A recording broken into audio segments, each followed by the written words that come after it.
Yes. Hello and good day. Was it Happy Palm Sunday? I believe it is. Yeah, I think so.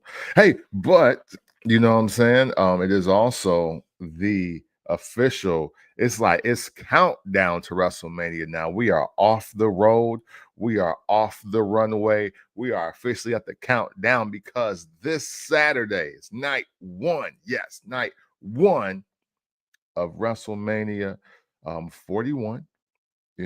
And what the WWE experience, the WrestleMania experience starts on like Wednesday, Thursday. So yeah, it is as real as it can get right now. You want predictions, you want great conversation, and you want two guys that do it like nobody else in the world. That's what she said. So let's get ready for the first Black Champ podcast. And I am still your podcast intercontinental champion, Camp from the Port. Tough guy. Oh, that's fucked up. I did that shit and I ain't unmute my mic. Feel bad. Oh, hey, make sure you rate, like, subscribe, download to the Barbershop Network, home of First Black Chat Podcast. Make sure you follow us at everything at the FBC POD. C Campus WrestleMania week, so y'all always know what it is. This is also vow renewal week. So yeah, this is not only is it vow renewal week, let me go ahead and say happy 4th birthday tomorrow, April 14th, 4th birthday to the little homie Liam. My favorite accident. You know what I'm saying? So, we got, so this is, hey, April has turned into May days. You know what I'm saying? We always celebrate May, because of our birthdays and shit. And the countdown is on for that too. You know what I'm saying? Month away and shit. So we got that right there. But Liam's birthday is tomorrow. Me and the wife renewing vows on the 19th. Hey. WrestleMania is that night. Yeah. Then the next night. So to say that I will be inebriated this weekend is an understatement. You know what I'm saying? So don't you ever expect the show the weekend all that's going on. Yeah, we can already tell you right now, there will be no show on Sunday, right?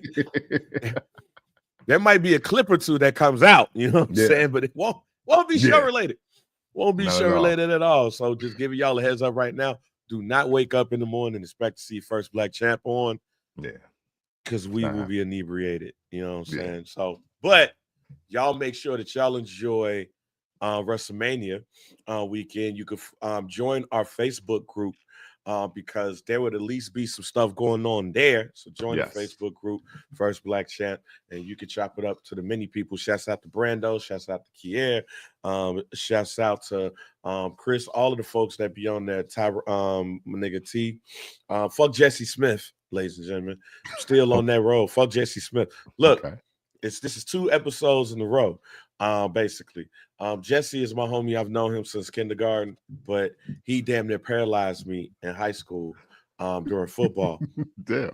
And I'm still extending the challenge to Jesse as well. I am extending that challenge that I want to do the Oklahoma drill one last time.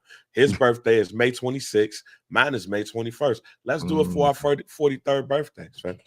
Let's do it. Let's do it. You guys, let's set it up, guys. Let's get cameras up there. Let's do everything. Let's do the most. Yeah, I want his football team in Glen Lake, Michigan. I want them to be like, damn, coach, he got your ass this time. So yeah. Yeah, I want that. All right, so man, let's go ahead and get started with the show. Hey man, shouts out to the big homie Jonathan Hood. Real nigga Mike Tenay, you know what I'm saying? I joined him again for Windy City Riot. Nice. This is like last year. I realized that last year I had went to Windy City Riot too, and that was the first time I saw Stephanie Van Queer in person. And now she's not only in the WWE, she is the NXT Women's Champion. Nice. So this year, Tanahashi, it was his last match in America. So I went and I also saw history being made at the joint because, I mean, I'm not about to sit here and act like I am like the New Japan Pro Wrestling poet and I know everything. But I know him, and he is one of the greats in New Japan Wrestling, one of the greatest wrestlers as well. So I can't pronounce my man's name. I be calling this nigga Take Shitter. Yo. AEW. I ain't trying to mess up his name, but he wrestled him in the last match and lost to him. Goto beat Shota Amino in a match for the IWGP World Heavyweight Championship. Goto is cold in person. Like that buddy ass cold in person. Zack Sabre Jr. defeated Dave Finlay in a singles match. Naito and Titan defeated El Fantasmo and Rocky Romero. Ishii, Tomohiro Ishii. This is literally the first match I've ever seen dude win. Oh wow. I saw somebody, he had wrestled, I think, on Dynamite this week, and I saw a tweet that said, has he ever won a match in AEW? And I was like, damn, I've never seen him win a match. Well, he defeated Gabe Kidd in an Iron Man match for the Strong Openweight Championship in sudden death. Gabe Kidd, I'm going to continue saying this. Gabe Kidd is one of my favorite wrestlers, period, right now. Okay. He's currently in New Japan Pro Wrestling. He's also made a couple appearances in AEW. He's one of those people, when the lights are on him, the right lights are on him, he's going to be straight. The Intergalactic Jet Setters, Kushida and Kevin Knight, the black dude that apparently the internet was upset that the WWE asked them to do a tryout. They wrestled the World Class Wrecking Crew, not the old school version. I'm gonna say, is it their sons at least? No, it's not. It's not the Beverly Brothers. It's not the Beverly Brothers who was the World Class Wrecking Crew. Royce Isaacs and Jarrell Nelson. They are the Strong Openweight Tag Team champs. And they defeated the Intergalactic Jet Setters and Mina Sharakara. Go ahead. Go ahead. We gotta put a pin in that. Hold on, bro. Hold on. Are they fire to be taking that name? No, not to me. Because I mean, hey, look, I get that when we talk about like greatest tag teams ever, that they don't get mentioned a lot. But we're not just gonna gloss over how you just can't just use that name to anybody that's born before 1985, and like that's just like the thing to do. Like you can't just do that. Hey man, look. Hey, I don't think here's the messed up thing. What I'm about to say. I don't think anybody will ever listen to a podcast and expect to have or say something about Wayne Bloom and Mike Enos. Yeah. But shouts out to Wayne Bloom and Mike Enos. Yeah. Like shouts out to them because I knew them as World Class Wrecking Crew, the Destruction Crew, and AWA, Minnesota Wrecking Crew. Like I know these cats right here. So when I heard that name, I was like, wait a minute, hold the fuck on. But yeah, I mean, yeah. But Mina in person, okay. I understand why the fanboys be watching AEW. I truly understand. Even though that match ended in a double count out and everybody was up in that bitch pissed off and upset. But I understand fanboys why y'all like Mina. She was on the rhythm when she was dancing. Let me just say that because I know you was laughing your ass off when you saw that video of her and Sasha Banks dancing, and you was like, "What the hell?" Yeah, that looked wild as hell. That looked like the first generation of hip hop aerobics when you just had the women in them studios. Yeah, that was just doing the motions, doing the old Rosie Perez shit, but like off. Yeah, that looked bad. She was on rhythm. She was on point. Flirty girl fitness ass bitches. Okay, never mind. I'm sorry. She and AZM, they had a match and it was a count out. But yeah, Tanahashi first of all, Tanahashi makes me realize, and Ishii makes me realize how stiff Japanese wrestling is. Because that nigga tried to walk down the stairs, and I said, "Ooh." And Hood was like, "That nigga ain't got no cartilage in his knee. he ain't got no cartilage. She's gone." Like, yeah, it looked tough for him to walk down the stairs. And yeah, the homie at AEW, I'm just gonna say take shitter, you know what I'm saying? But yeah, walk like a cardboard. Yes, yeah, you go, Ross. He walks like a cardboard cutout. I was like, damn.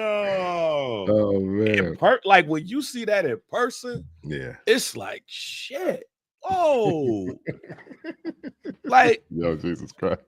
he was trying, like you could tell that that take shitter, you know what I'm saying? He was sitting up there trying to. Hey, fam, look, I gotta see dude name now. You know, it's take shit. Hey, nigga, that's how his shit is. Take shit. Hey, and the thing, like Hood was like, you don't rock with him. I said, nah. I try, like, I'm not saying dude don't be having no dope matches, but I can't. He does not grab, like his matches don't like grab me. I got you. And I have a bar when it comes to Japanese wrestlers. For sure. Like, you got to move, for me, you got to move around like, you got to move around like Muda, or you got to drop people on their necks like Kensuke Sasaki. Tanahashi move around like, he used to move around like Muda. Yes, the one that looked like Bolo. Yes. Yeah, like, he does, like, I was just saying, like, even the match that night, I was like, okay, it's cool. You see carrying the match, but his facial expressions and like one thing about Japanese wrestling that I've come to love is the emotion in matches. Their emotion in matches, like their storytelling in matches, are second to none to me. I don't be feeling like no storytelling in buddy ass matches. Just feel like he there. So, he just there, just trying to. It's like the argument that me and Mike. Well, I won't call it an argument. It's like the conversation that me and Mike B had on some dude. Check it out. I don't listen to music that don't resonate to me. Just don't. Like, I'm not about to listen to some song because a nigga rapping well. I got you. But like, that's dope. They rapping well, but I don't feel this shit. Like, and that's why I don't listen to a lot of female rap, because it don't resonate for me. Like, there's some women that I rock with, like Missy, Eve, MC Light, but not about to purposely listen to, like, Lil' Kim say used to be scared of the dick. Queen bitch, she rapping. But once you start talking about I'm straight, like, that don't resonate for me. I don't want to suck a dick. I don't want to do that. It's not on my list of things to do in life. You might be happy about that, you know? Exactly. So that don't resonate for me. It don't resonate for me. No, Mike was like, yo, well, I mean, Jeezy don't say, like, you're not about to go sell crack. I was like, yeah. However, I got a whole bunch of drug dealing cousins who would get it. Like, it resonates for me because I at least been around it. Like, yeah, but also it was thug motivation. You know what I'm saying? It was recession. Like, if you've ever wanted to do anything in life, I think a lot of Jeezy's music still applies. You know what I'm saying? Like, hey, the world is yours and everything in it. You know, get on your grind and get it. Hey, you know what I'm saying? Hands in the air, sky's the limit, nigga. And the funny thing about, and even the funny thing about talking about Jeezy, like, we did not start off as Jeezy fans at all. Hey, listen, when I worked at Champs, Jeezy was the worst rapper in the world to me. When that boy's in the video, if it's taking too long to rock up, bring it back. I hated that. I was just about to say, this nigga was like religiously fuck this dude. Yeah. Until I forgot what mixtape it was. And you was like, wait, this shit kind of hard. Hey, we moved to Atlanta. I finally heard Trapper Die, and I was like, right. Oh, okay. Well, I ain't necessarily all right. Maybe he ain't as whack as I thought he was. Yeah. But then I heard gangster music in somebody's car, and I was like, yo, what the fuck is that? Yeah. So he could wrestle good. Like, but he's not even like when I think of like Japanese wrestlers, I think of Great Muta and Kensuke Sasaki first. Then I go to Masachono. Everything else fall in place. Go to Shinsuke Nakamura. Everything fall. And there's a couple others I can name. Yeah. Bolo, he just be there going through the motions. Like, he's just like, just so there. basically, like, he's the typical indie wrestler, the typical good indie wrestler. No, he's not even that. He's like your typical Japanese wrestler, but ain't no emotion to me. Like, he's just, he's ice cold. That's the best way. Okay. He's ice cold. And I'm good. I'm straight. Like, I didn't even like the ringmaster when Steve Austin started because he was just there. He was just a bald-headed white dude. Yeah. like where's Stunning Steve at? Like, that, what did y'all do to Stunning Steve? Like, when the ringmaster debuted, I literally said, what the fuck did they do to Stunning Steve Austin? This nigga ain't got no hair. He got a little small buzz cut. He got green tights on. Yeah. He ain't even flailing like he do in the $1 Million Man now. I'm straight. Then when he started snapping, I was like, that's my nigga. We back. He ain't quite Stunning Steve, but he there. Yeah, at least he on par with what we saw when Jesse the Body was calling him the wrestler of the 90s. At least we were on par with that again. Yeah, so I just need wrestlers. Like, I like wrestling with storytelling and things like that on there. So speaking of that, right, there you go, Banks. He was, Ric Flair hating ass was like, nah, fuck dude. Like, nah, bruh. That's the one. Hey, that if there's other than what Teddy Long said, which is enough. Yeah. Which is enough. If it's true, it's enough. I'll never forget Ric Flair because WCW will still be alive if they let Stunning Steve Austin go over like they should. Yeah, no, for sure. Absolutely. Because he literally was the biggest star in wrestling towards the end of the decade. So yeah. I mean, it may not be Stone Cold, but Stunning Steve would have been a household name and a justified world champion. It was there. Yeah. So, hey, moving on real quick. Becky Lynch basically says she's done. Yeah. She's like, hey, my husband at WrestleMania, though, go watch him.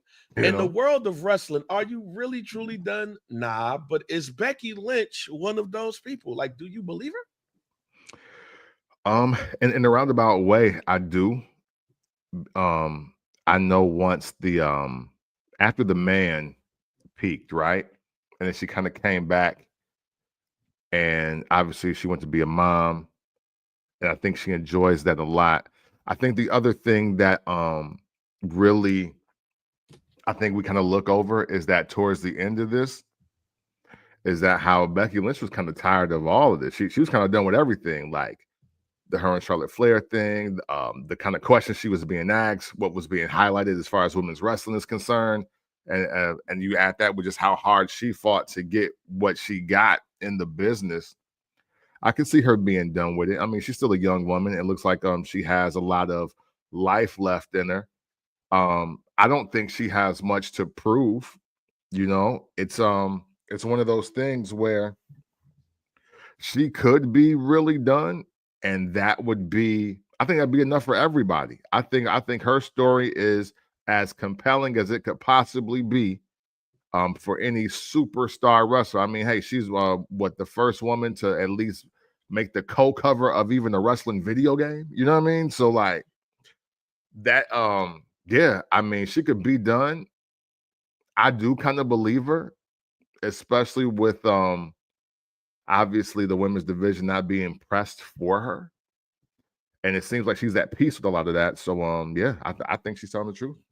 I think she's telling the truth. And outside of maybe a couple of appearances, that might be it. I believe her because she's a mom. And once that happens, a lot of things changes. Yeah. And it's not like she's not going to be around it because her husband's dead. Will she ever have the itch? Yeah, she'll probably have that itch. But when you become a parent, everything else just becomes second. And in some cases, third, fourth, and fifth. Yeah. And she's accomplished so much in her career. I believe her. Because if it was something that was missing, like if it was something that it was like, oh man, I didn't get this. I ain't win the Royal Rumble. She won the Royal Rumble. I ain't win the Raw or SmackDown Women's Championship. She had that. Oh. I ain't win the tag team chat. What, she gonna come back to win an Intercontinental or United States Championship? No. Nah. She's done everything. Yeah. She literally won the NXT Women's Championship when she didn't need to. Yeah. And put Tiffany Stratton over. She does not need to come back. So you might see her here, there. You might see her pop up. She might get a Beth Phoenix on and get dropped on her head and make Seth mad for a storyline. But as far as full-time wrestling, nah, I think it's a wrap. And salute to her. Yeah. As a parent, like salute to her. Samantha the Bomb dropped a new song. Yeah, man. And the video was released. I've seen enough, but I haven't seen it all. So I'm gonna see it after this. Based off of what you saw, thoughts? Hey, man. Yes, please. I'll do it. You know what I mean? Wildly enough, though, not that this truly matters on any grand scale, but when I heard the snippet of it, I was like, yo, I know that beat. And it's actually from it's a great production team called the Track Pros. They got they do the online like leasing and selling of beats. And I use one of those for a song that I never released. I recorded it, but never released, like during the pandemic, matter of fact. So, I mean, I can't hate the song because shit, I love the beat. That beat is fire to me. But what's more fire than the beat, because I don't think I even really understood what she was saying, but man, Samantha is definitely the bomb. And I'm not here to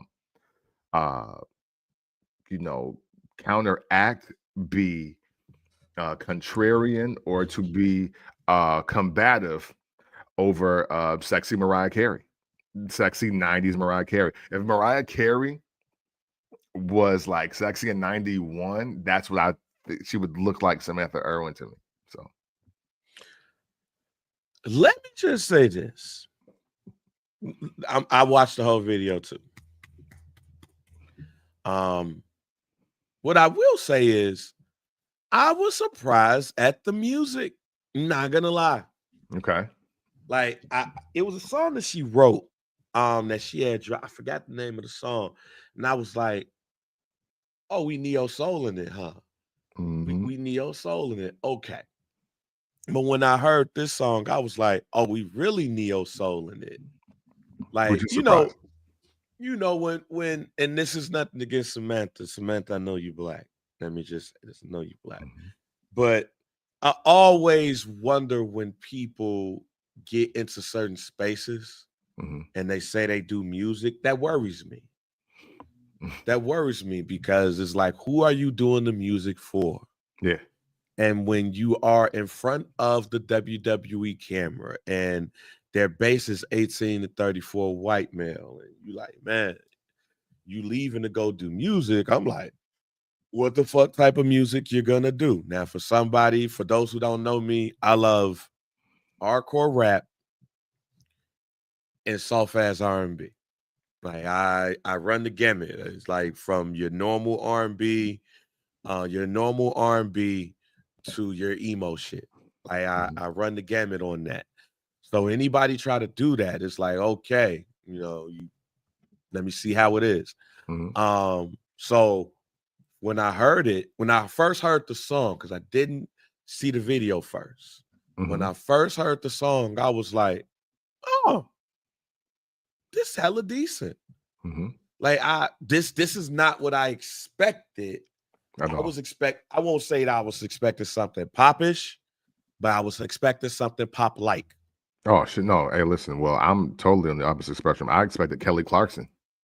Yeah, like I expected like urban Kelly Clarkson. Oh, I wasn't even going urban. I really expected like Since You've Been Gone. A moment like this, or some Carrie Underwood stuff when it's like God-centric. I'm not even going to cap here. I mean, I get how she's taking the pictures and her appeal, and I get who she's supposed to be. Well, not even supposed to be, who she is, as a black woman. But no, especially coming from the WWE world and they made such a big fuss about the music transition from ring announcing, I definitely expected to hear Since You've Been Gone. Yeah. Or now maybe Complicated. maybe because I heard a song that she wrote before that's why I wasn't fully. But when I heard that song, I'm you. But then I heard a song that she co-wrote, and I was like, okay, she ain't. So she was teasing it. She wasn't necessarily trying to. She wasn't trying to fit in the demo for the WWE bingo audience. Gotcha. I was when I first heard the song, I was like, okay, I get it, but you still be carrying around that flute, and I know who else carry around the flute, Lizzo, and that's that Lizzo. I was expecting Lizzo Gambit type shit. Yeah, but that's some body positivity I will definitely get behind. Even now. But then when I heard Shorty, I was like, oh, I'm interested in hearing a full project because this might be the R&B I mess with. Okay. But then I saw the video and I said, oh. Yeah, she wants your meat out while you listen. Newly married. Samantha the Bomb. I said, oh, okay. You're if BET was showing videos and Planet Groove was on, this is the #1 video on Planet Groove.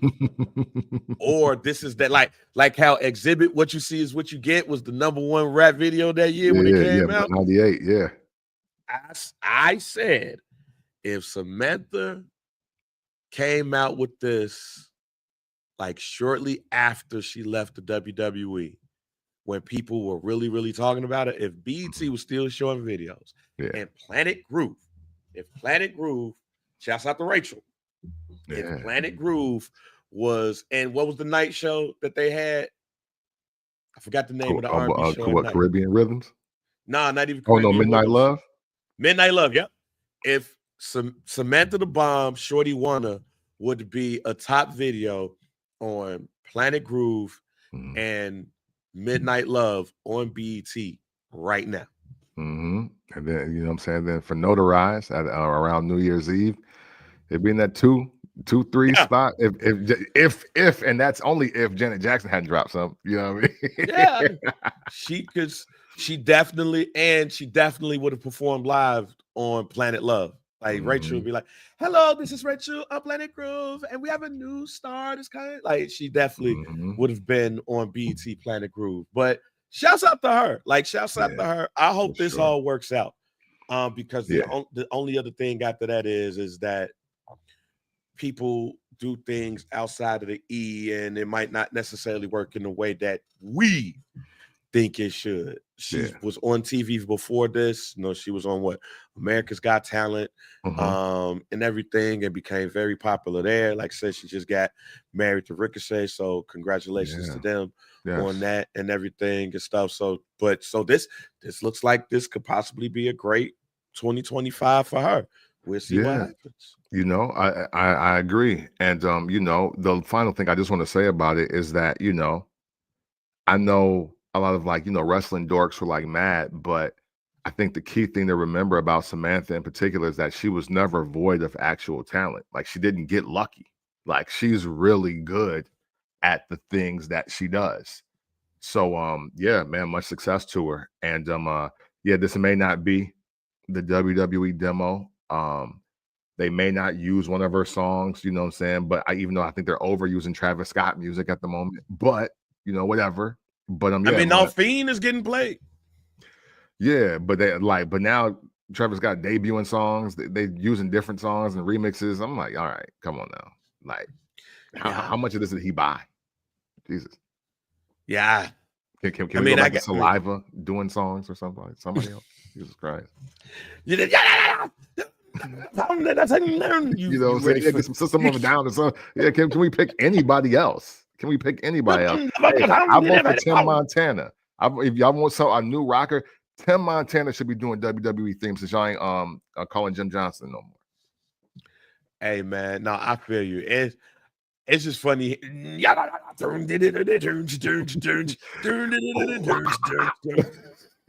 So nah, I feel you. All right, man. Let's go ahead and get let's just go ahead and get to it. Hey, WrestleMania 41, it is here. It is probably one match to be announced. We'll get to that in a second. But we're here. It is WrestleMania week. And let me before we get to that. Well, no, it's WrestleMania week. And we're gonna get to the matches and everything. We're gonna get to that. But there's a documentary on Peacock right now around WrestleMania 9, Beyond the Spectacle. They go into the making of WrestleMania 9, and will not be out there. Ross in Vegas. I will be at Bolingbrook Golf Club renewing vows. and I will be in attendance. Yeah, and I'll be drunk and probably a lot. Yeah. The Camino King shall arrive in Chicago. Wow, you know what I'm saying? Shouts out to Camino, first of all, ladies. You know what I'm saying? Shouts out to Camino. It's a great product. Actually, I gotta get some more. Probably today. But yeah, shouts out to them. But WrestleMania 9, they're going to WrestleMania 9 and called it Beyond the Spectacle because according to the documentary, this is the first or the beginning of Spectacle WrestleMania. They go into like the first couple of WrestleManias. They go into the beginning and then WrestleMania 3 and the Slam and all of that. But WrestleMania 8, they kind of shitted on. Shitted on WrestleMania 8. Like it was in Indianapolis. Yeah. Hey, Indianapolis never get no love when they get stuff happening there. we in Indianapolis. It's the Hoosier Dome. It's big, but it's Indianapolis, and the car was just like, but it was the beginning of newer wrestlers. You saw Shawn Michaels as a singles in there, and you saw a transition, and that was Hulk Hogan's last match for a while. And then they did the Sugar Ray Leonard boxing match against the white dude where he came back and whooped the white dude ass. The WWE produced that pay-per-view.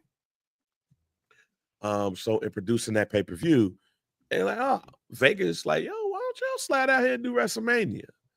But they quickly realized that Vegas with boxing and now wrestling, you got to have that shit on the card. You can't just have Bret Hart versus Yokozuna. Basically, where the fuck Hulk Hogan at? Yeah, but yeah. If I could rename this documentary for the first part, it was where the fuck Hulk Hogan at? Yeah, because I'm sorry, this was the first time that they were trying to do it without Hogan. Yes. And add that to the fact where they only sold like a handful of tickets. They only sold a handful of tickets. Like, well, I won't say it. They only sold 2,000 tickets. And they was like, yo, where Hulk Hogan at? Where he at? Like, where's Hulk Hogan at? Like this toga party and Bret Hart just isn't getting it done. No. And they talked to Lex Luger about the making of Narcissist. Lex Luger, it was funny because it just shows you where we were at as a world, as a culture, as just people in the 90s, early 90s. He said originally his name was just supposed to be Narcissus, not the narcissist. So he said that was a little bit close to and at first I was like, what, the narcissist? Oh, he was afraid somebody was going to call him Narcissi. Oh, no, that's what he was worried about. I thought he was worried about being called a racist.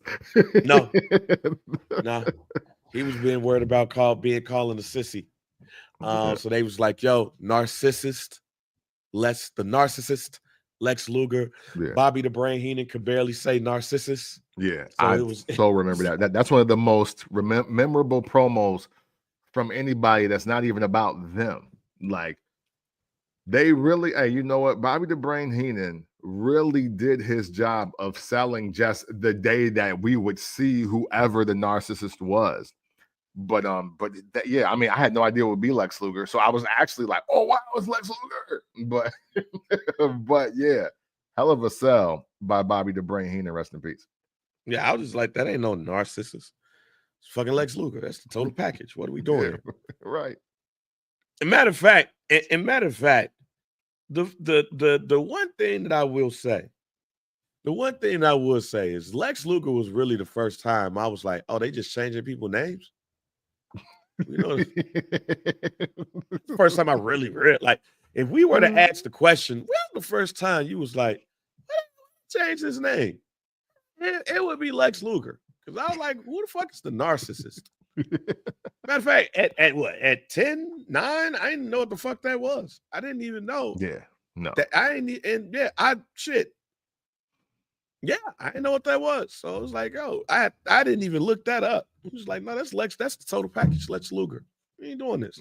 We're not doing this, Vince. I don't know what the fuck you're talking about. I didn't get all the way through the documentary yet, but Hulk Hogan, as Russ said, was lying like a motherfucker on that documentary. Boy, no surprise. If the beginning of the documentary was what the fuck Hulk Hogan at, the middle and the end was definitely Hulk Hogan continuing to lie. And Bret Hart, look, one thing I told you this. I told you this after the joint. I mean, before the joint.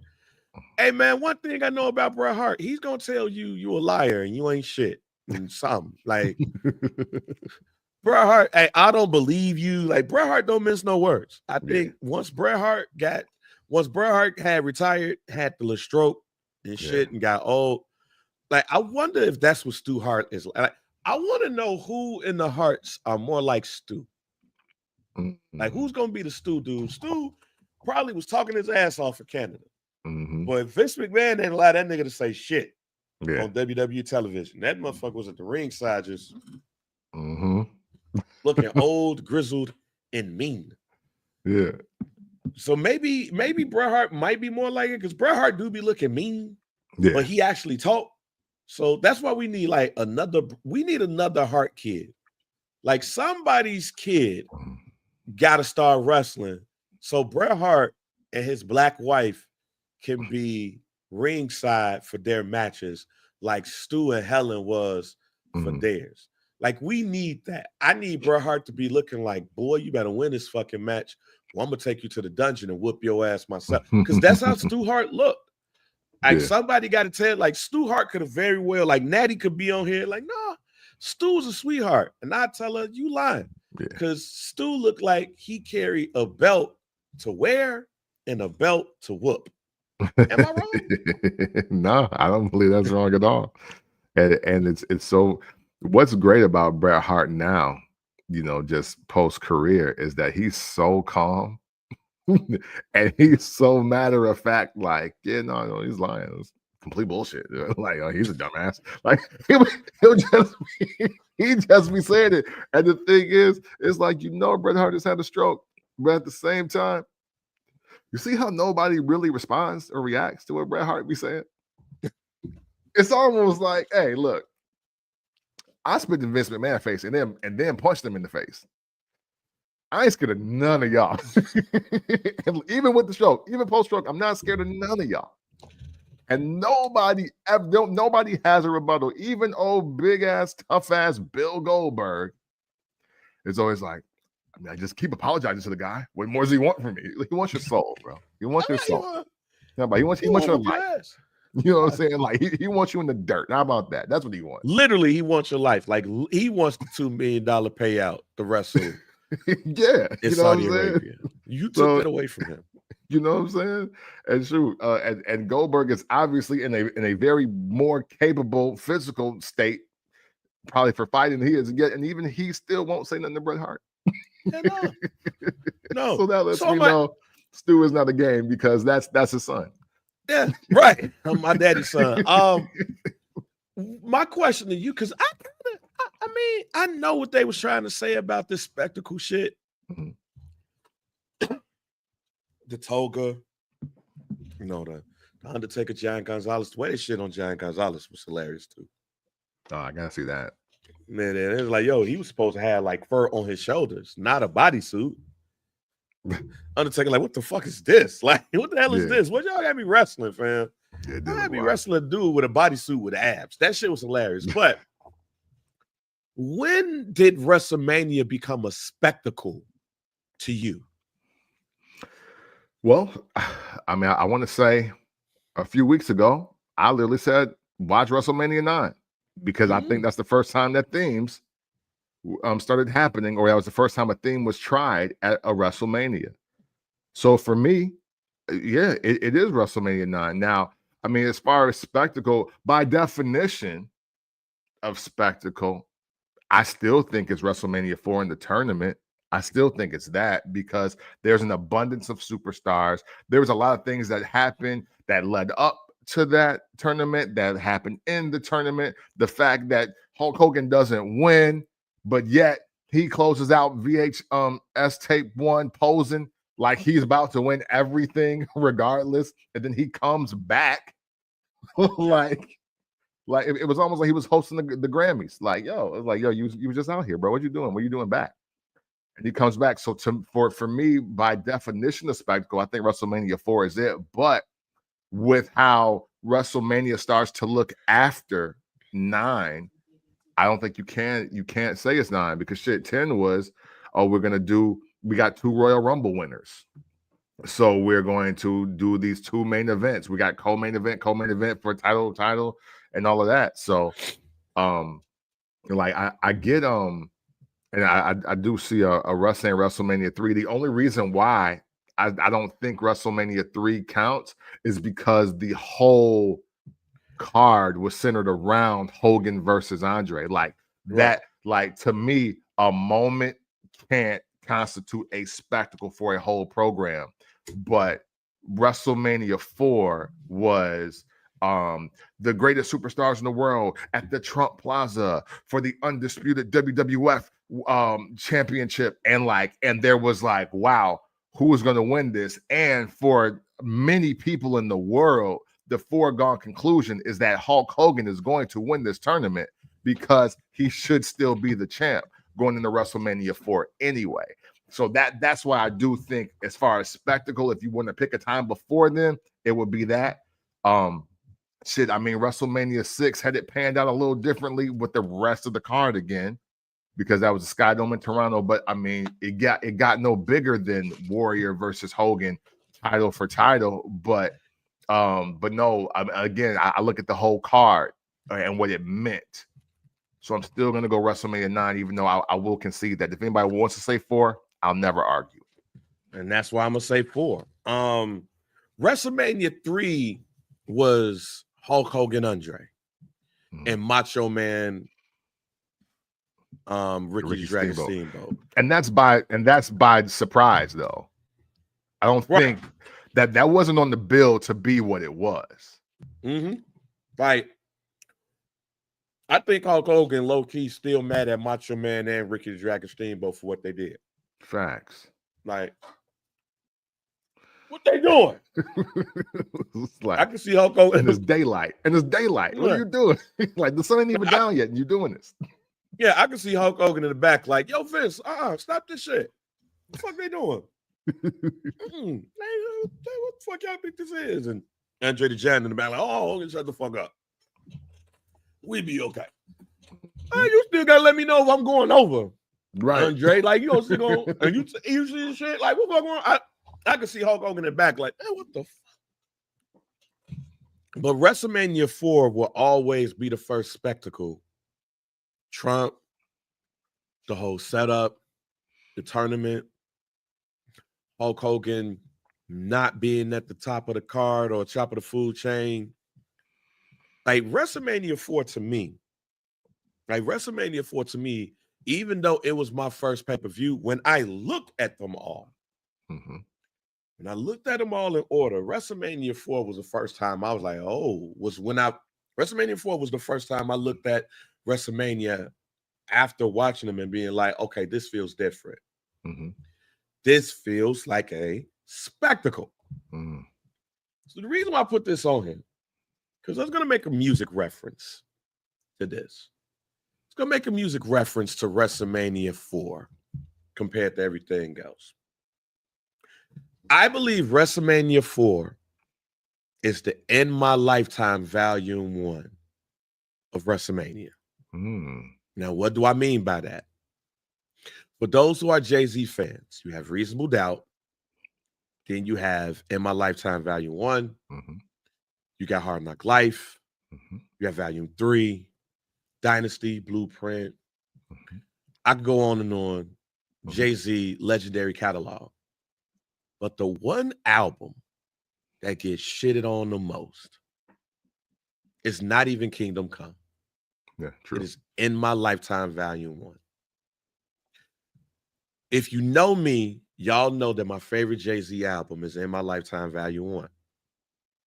I'm not mad at Sunshine.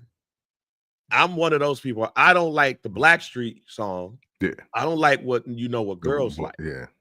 So that could very well be Ricky the Dragon Steamboat versus Greg the Hammer Valentine. and that could be like another match on that card. But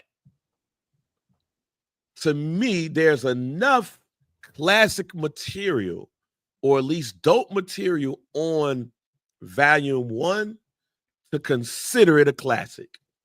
That's how I feel about WrestleMania 4. Yeah, you got Ricky and Greg. You got Don Morocco versus whoever he wrestled. I forgot who he wrestled. It might have been Greg the Hammer Valentine. Because he came down with like Superstar Billy Graham, I think. That was when they were going together with the tie-dye tanks. Yeah. So, yeah, got those two. He wrestled Dino Bravo, excuse me. So Dino Bravo versus Don Morocco. Greg the Hammer Valentine versus Ricky Steamboat. Okay. But it was enough pop and circumstance that went on with that tournament to make me not only a fan, but beloved, make that a beloved a beloved WrestleMania. But to me, that's also where the spectacle began. Because then you go into WrestleMania 5, and it's like, yo, this is bigger. No, we talking about this bigger, badder, better shit. And then WrestleMania 6, champion versus champion. It's in Toronto. I get what they're saying as far as the theme goes. But as far as like a spectacle, something to make sure that you watch yearly, for me, that's WrestleMania 4. And I think if we're doing documentaries on WrestleManias now, if you're doing documentaries on WrestleMania, I think we need to have a documentary on WrestleMania 4. Absolutely. What went into the thought of the tournament, what went into the thought of what wrestlers are in the tournament. The matches changed. If you looked at the tournament bracket before, and then when it actually happened, they're two is different. And then the thought about putting Macho Man over instead of Hulk Hogan, not giving the world Hogan Andre 3, giving them something new, Macho Man versus $1 Million Man. And the fact that this was also a situation where you were bringing in new people to lead a new generation, so to speak. Putting the belt on Macho, having $1 Million Man in the main event. Demolition winning the tag team championships as well. Ultimate Warrior versus Hercules.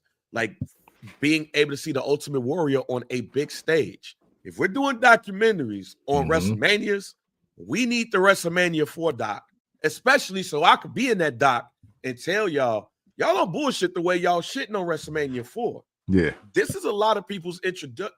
My age, this is a lot of people's introduction. And also WrestleMania 4 is why I was a Macho Man guy. It still is a Macho Man guy and not a Hulk Hogan guy. Yeah. Hey, listen, I'm right there with you. And the parallel of this is wild because it's no longer my favorite album, but for years, decades even, I championed Jay-Z's Volume 1 because I was like, y'all getting at me about 2 or 3 songs when 5 or 6 of these songs might be the greatest songs that Jay-Z's ever written. So I don't know what you want me to do with that. But So with WrestleMania 4, I mean, hey, look, we told y'all in the March Madness bracket. Hey, I'm a wrestling fan because of WrestleMania 4. Like, it starts there for me. So I'm never going to disrespect WrestleMania 4.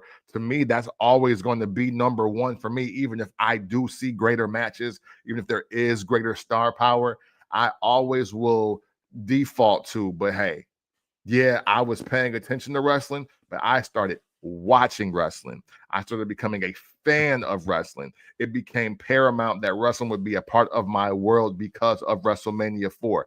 And even though I did not become that big of a Macho Man Randy Savage guy, it was at that moment where I was like, oh wow, like even the show he's putting on, spectacle.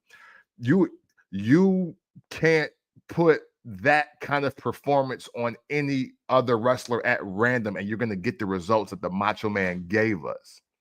And dare I say, because his match with Ricky Steamboat was so great at WrestleMania 3, that's why they were like, yo, I think we can give you the ball and we could do this where you could wrestle all night, and this could be underratedly successful. And I think that's exactly what happened.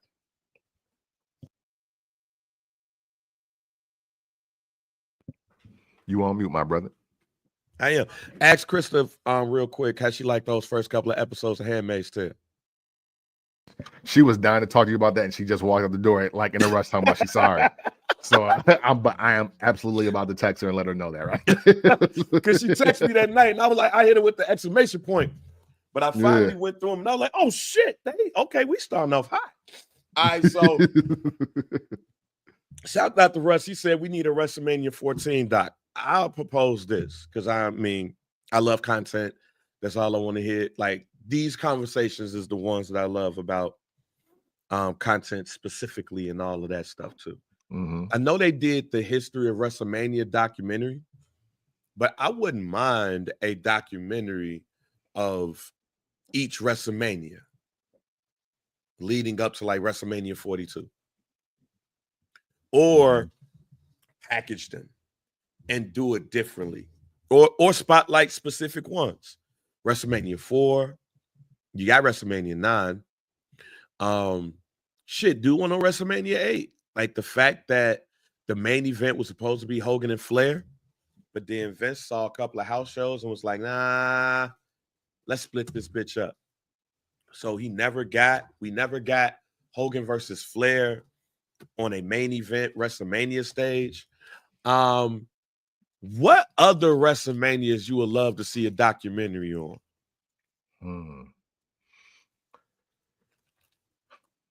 We kind of got one with 6, so I won't say 6. You know what? What I really want is, because I think it's when he was 11-0 or 12-0. Yeah, or pay-per-views, even though this is a WrestleMania show, or any pay-per-view. But let's start with WrestleMania. For sure. I'll stick with WrestleMania. I want to know when they first went to recognize the streak. Like, why?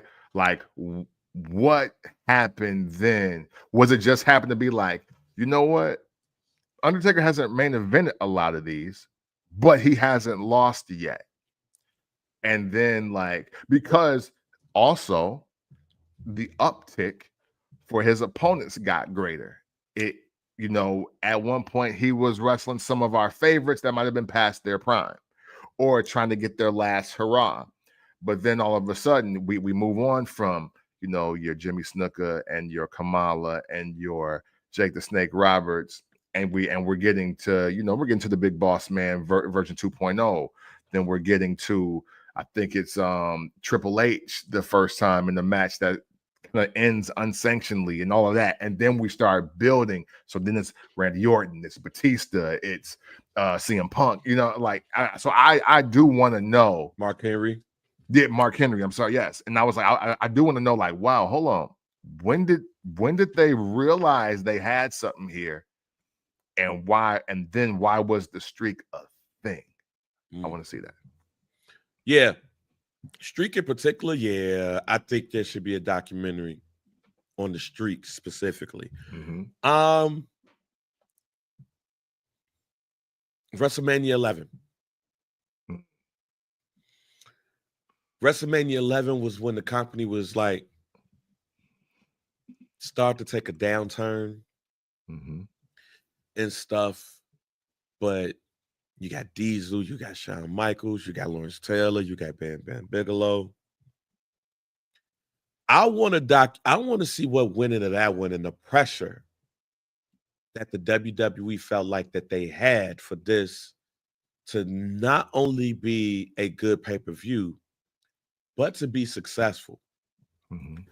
I'll say that I feel like if WrestleMania 11 fails, the company is totally different right now.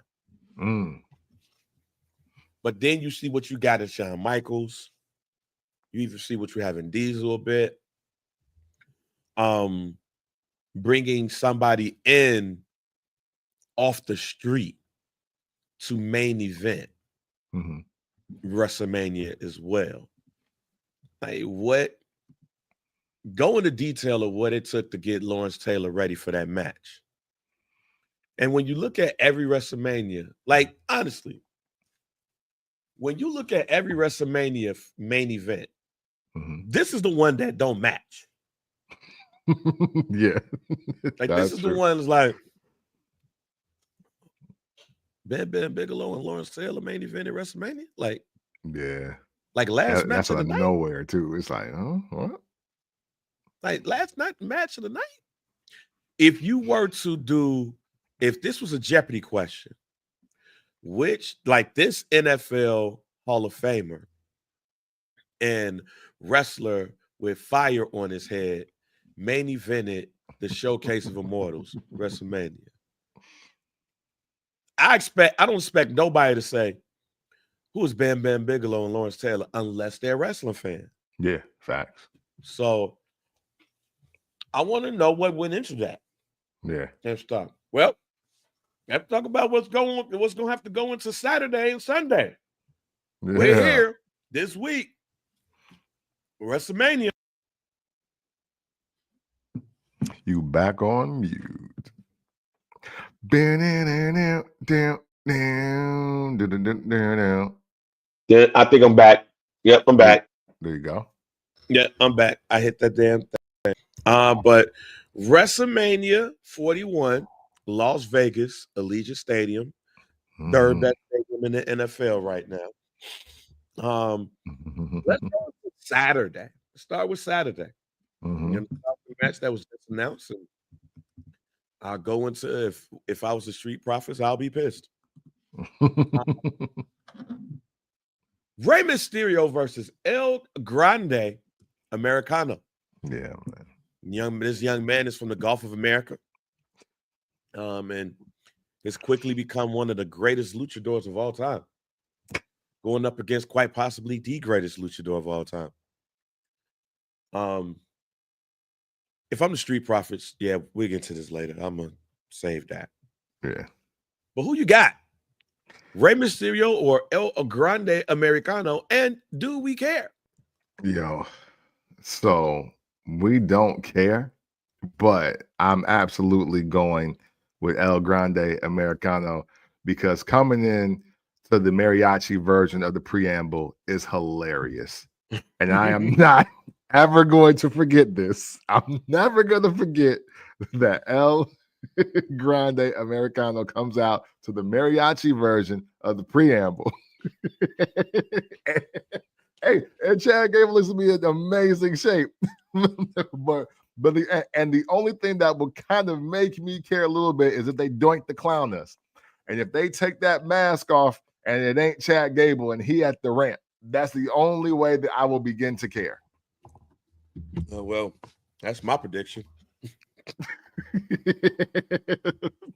Chad Gable will not wrestle at WrestleMania, but he will wrestle at WrestleMania. Well, he will be there because Rey Mysterio is going to take that mask off, and there's going to be some random white dude, and Chad Gable is going to be at the ramp, and some random white guy or some other WWE wrestler is going to have a win on their belt, defeating Rey Mysterio at WrestleMania.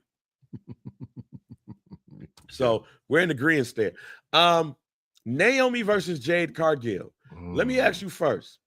Was this the best non-main event build-up of all of the WrestleMania matches? For sure. Only and I'm not gonna say only because anything, but because the story actually matters. Like the story for women's wrestling really does matter. This is probably one of the newest women's wrestling stories that we've seen. So yeah, I absolutely think so. Who you got?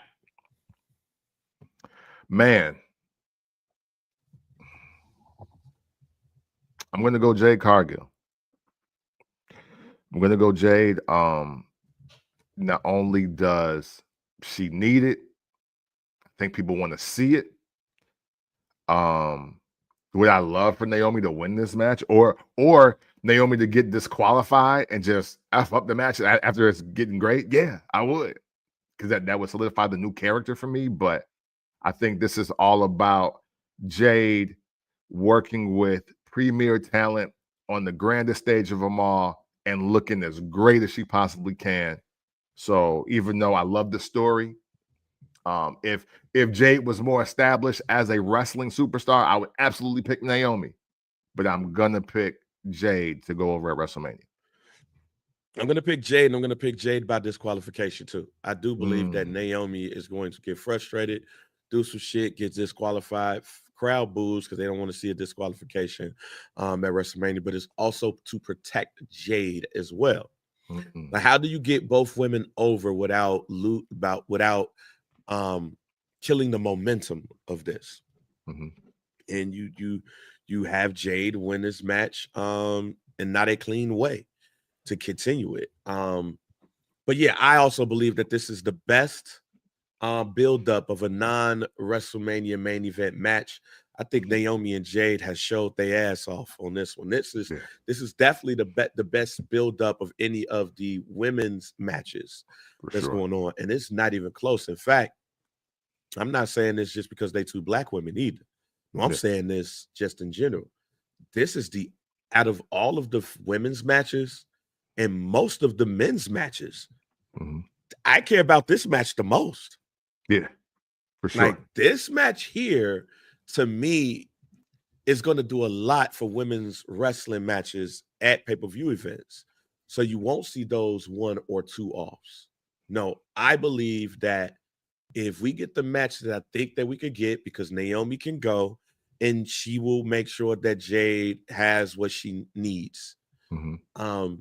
I think this could lead to a lot more women's non-title matches, because I want to say this is the first one since like Candice, Michelle, and like somebody else. Like I can't remember. I think it was like a bra and panties match that was like the last time it was a non-title women's match on WrestleMania. But no, congratulations to Naomi and Jade. Yes. Like dead ass congratulations. For sure. There will be tag team titles defended by a black and a black tag team will be involved.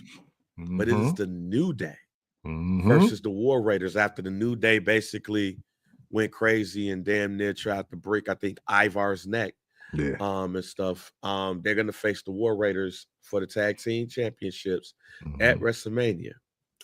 Do we care? We don't care yet. Because I don't know who is on the War Raider side through all their war and rating changes. And they're not a bad tag team. So I never want to say that. I don't want to sound like that, like they're bad or they're trash, because they're not. They're not. They're actually really good at what they do. But I'm here for the New Day heel tag team reign, as they have nothing to prove, as they already are considered 1 or 1A as far as WWE tag teams as being the greatest of all time. I'm here to see them win without Big E and what they have to say. So spoiler alert, I'm picking the New Day, but the New Day as the tag team champions, listen, even 10 years ago, we didn't care about the tag team division till the New Day started winning. dare I say right now on Raw, we don't care about the tag team division, but the New Day has just started winning. I'm conflicted. Because I don't care about New Day as heels. Because of Kofi Kingston. Yeah. When Kofi Kingston walks out and he try to walk all slow and look mad, I'm like, yo, brother, this don't fit you. Nothing against you, my brother, but this don't fit you. You could be a different type of heel, but this heel version of you, I just can't. I can't get jiggy with it. I can't. Yeah. It's just like Xavier Woods, I get it. Yeah. Kofi, I got a theory, though. I got something that I would love to happen. Okay. But I'm going to tell you what's going to happen. What's going to happen is that the War Raiders is going to win. And War Raiders are going to win because of Big E. This is Big E's Get Back Day. Wow. Okay. But what I would like to happen is for Big E to cost the War Raiders the championship. But don't say nothing to Kofi and Xavier. Get them the belts, look at them, slowly walk away. And then they look at Big E confused, like, why the fuck did you help us, fam? Oh, we got it, though. We won. Yes. But what is he doing? I want them to win and be confused on why Big E helped them. But I believe that the War Raiders are going to win. So I'm choosing the War Raiders because I believe that Big E is going to cost the New Day the tag team championships. Wow. Yeah, and you're right, Ross. Yeah. Hey, but you know what? The thing about it, real quick, and I'm sorry, I'll let you. No, you good. What you gotta say, but I have hope that even without the stash, right, that Kofi just gives such a dynamic performance at WrestleMania that it just turns the tide on this because his look is funny than the Try to. You know what I'm saying? And that's a person that it took over 30 years. It took over 35 years for me to grow a mustache. I get it. But he purposely shaving his off. Yeah. He had to grow some facial hair or something, fam. Oh, shoot. Shouts out to my nigga Moan when he called me, when he said it looked like a sour grape when I ain't had no facial hair. Kofi Kingston's just walking around with no stubble. Oh, man. Just and want us to be mad at him and boo. We'd boo you easier if you had facial hair. Yeah, man. And without messing with Big E. But using these facial hair, Kofi. Just grow something on that motherfucker. Jacob Fatu versus LA Knight for the United States Championship. Is it a night full of yes? Or is it a night full of yada that means? Man, you know what? After seeing SmackDown, I don't know. I don't know anymore. I will say this though. There is something. LA Knight is obviously over. Yeah. So it ain't that. But I'm almost at the point now where I think Jacob Fatu is just going to help the title so much more. Like the US title and the WWE, this is not a WCW thing, all right, for anybody that's been watching us since the inception. But the US title specifically in the WWE, it don't hit. It don't hit at all, like just the history of it in the WWE. And I think Jacob Fatu can be the first US champion in just the WWE era that really makes it hit. So I want to go Jacob Fatu to win this because I don't I don't know, man. I mean, outside of, all the USA Open challenges, all that shit's garbage. Cena with the spinner US title and all that. Like, honestly, if for the WWE, the only US champions I remember are like Cena, Kurt Angle, and LA Knight. And that may be saying a lot or nothing at all. I agree with you that the United States Championship be hit or miss. Like Eddie Guerrero, MVP, like outside of Cena and Kurt Angle and like Chris Jericho, they don't really be memorable to me either. But being that Jey will probably be coronate, like he'll probably get the title. Mm-hmm. That is the only reason why I'm going to go LA Knight. They can't have too many Samoan champs at one time, huh? Nah. You said it, not me. But what I will say, because that's Saturday, and also a Saturday is Gunther and Jey Uso. Yeah, true. You're not going to have a conversation that goes, Jey Uso possibly could be the head of the table, but he's on Raw. And now I got the United States Championship. We got 2 belts back to the family. Like 2 Fatus got belts. Because think about it, 2 Fatus. We have 2 Fatus. And now it's tag champs. Right. Rikishi's son and Tama Kid's son will be champs. Cousins will be champs. Jacob is not going to run to the ring and congratulate his brother or his cousin. Like give his cousin a hug or whatever like that. We got it. It's not going to happen.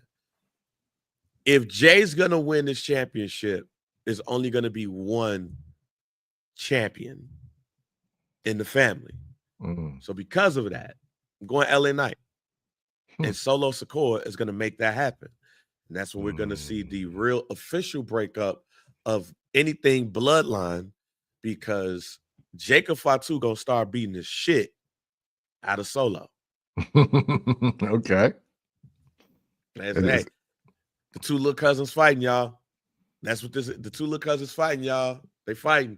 But yeah, I got LA Knight. Tiffany Stratton versus Charlotte Flair. Tiffany Stratton got her ass beat twice yesterday. Yeah. So I feel like Tiffany Stratton's gonna win. She got her ass beat twice.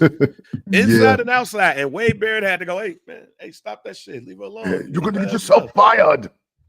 Yeah, so, but do we care? Are we finally caring? Yeah, you know what? We do. We caring for the wrong reasons, though. If you want my personal opinion about this specific match, I believe that we now care because now we want to see the car wreck that is Charlotte Flair. We want to see her come back with the bum knee, with the revamp that didn't quite go, with the return, that didn't quite go the way it was supposed to go, against the new hot young model of her, is what people are saying. Now that we've highlighted that she can't keep a man, and now that people don't feel like she's the bar for wrestling anymore, I think now we want to see the train wreck. Now we want to see Charlotte Flair lose at WrestleMania and what she gonna do now. And I don't know if this is good for the mental health advocates. I don't know. But for the WWE Universe, that can't happen quick enough. So, and look, I said when she won the Royal Rumble, I was like, yo, if Charlotte Flair win the title at WrestleMania, I'm not interested. So I've said it since the Royal Rumble. I won't change my script. I will say that this is officially the most important moment in Tiffany Stratton's career to date. Why do I say that? Because Tiffy's time is now 100% in the hands of the audience, right? She'll probably never go into another situation where literally 100% of the people that's watching want her to win a match. She'll never get this moment again. Yeah. She'll never get this moment to, no matter what she does, whether it looks heel or face, she'll never get this moment where she is going to blow the roof off a place no matter what she does. We hope she goes over. Everybody will be unanimous. So I do think the pressure, unbelievable pressure, is on her to be like, okay, let me show them why I need to be here 10 years from now being talked about as one of the greatest to ever do this. That's a lot of pressure, but talk about WrestleMania moment needing to be made. It don't get no more pressure packed than what she got to do this Saturday. Oh man. I mean, I believe that Tiffany Stratton is going to win, especially after getting her ass beat twice.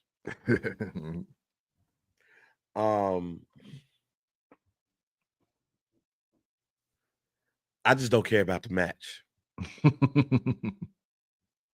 Don't. And part of the reason why I don't care about the match is Charlotte Flair. I think they're just trying too hard to put somebody over that's already over. And you're giving her too much. You're just giving her too much, fam. I would have it's official. I would have rather saw Charlotte Flair versus Chelsea Green. Yeah. And better, even better, I would have rather see her go over.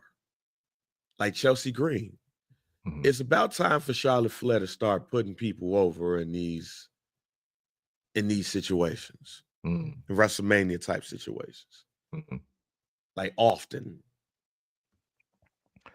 Is she capable of doing that? Yeah. Okay. She's capable of giving a great match. She can have a great match with a stick. Or herself reacting, Trey. Yeah. Oh yeah. You know.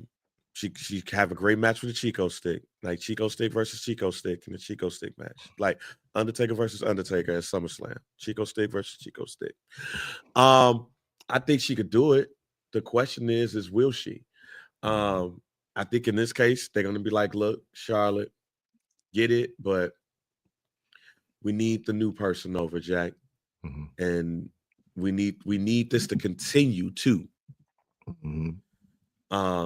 So you could chase her. Y'all can have this knockdown drag out, but Tiffy needs to go over on this one.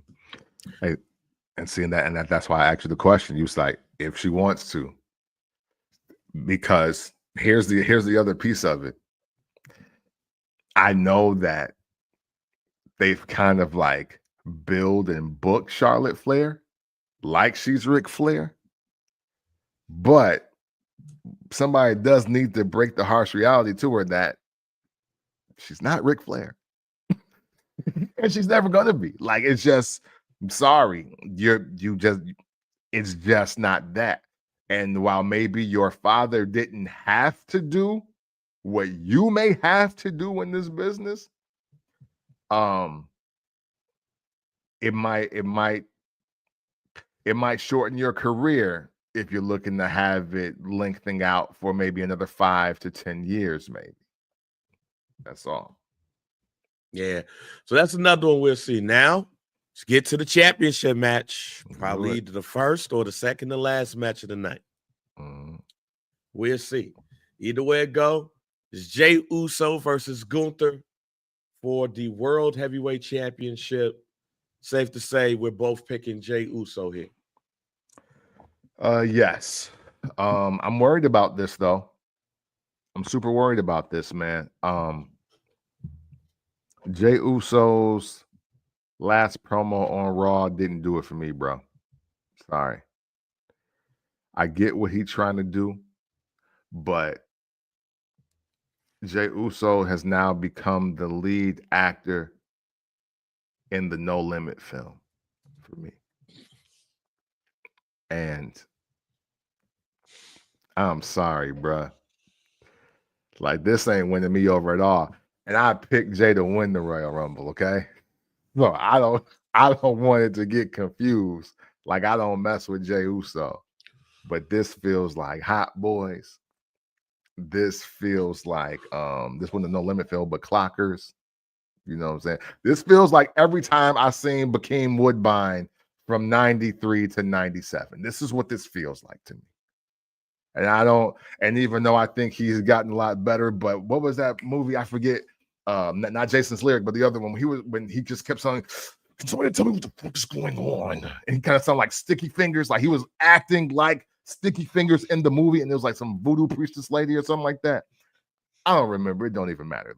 Look. The point is, yes, do I think Jey Uso will win? Yes, I do. And I'm picking Jey Uso. I'm picking my Royal Rumble pick to win this. But man, this is terrible acting. This is terrible emotion driving. I don't, outside of him being handcuffed and he was like, "Ooh, I'm gonna kill you." I haven't really liked anything he's done promo-wise in this run.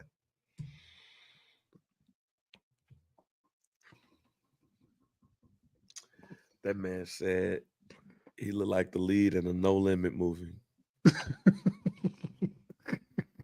Hey, man, I'm gonna get you out of this. I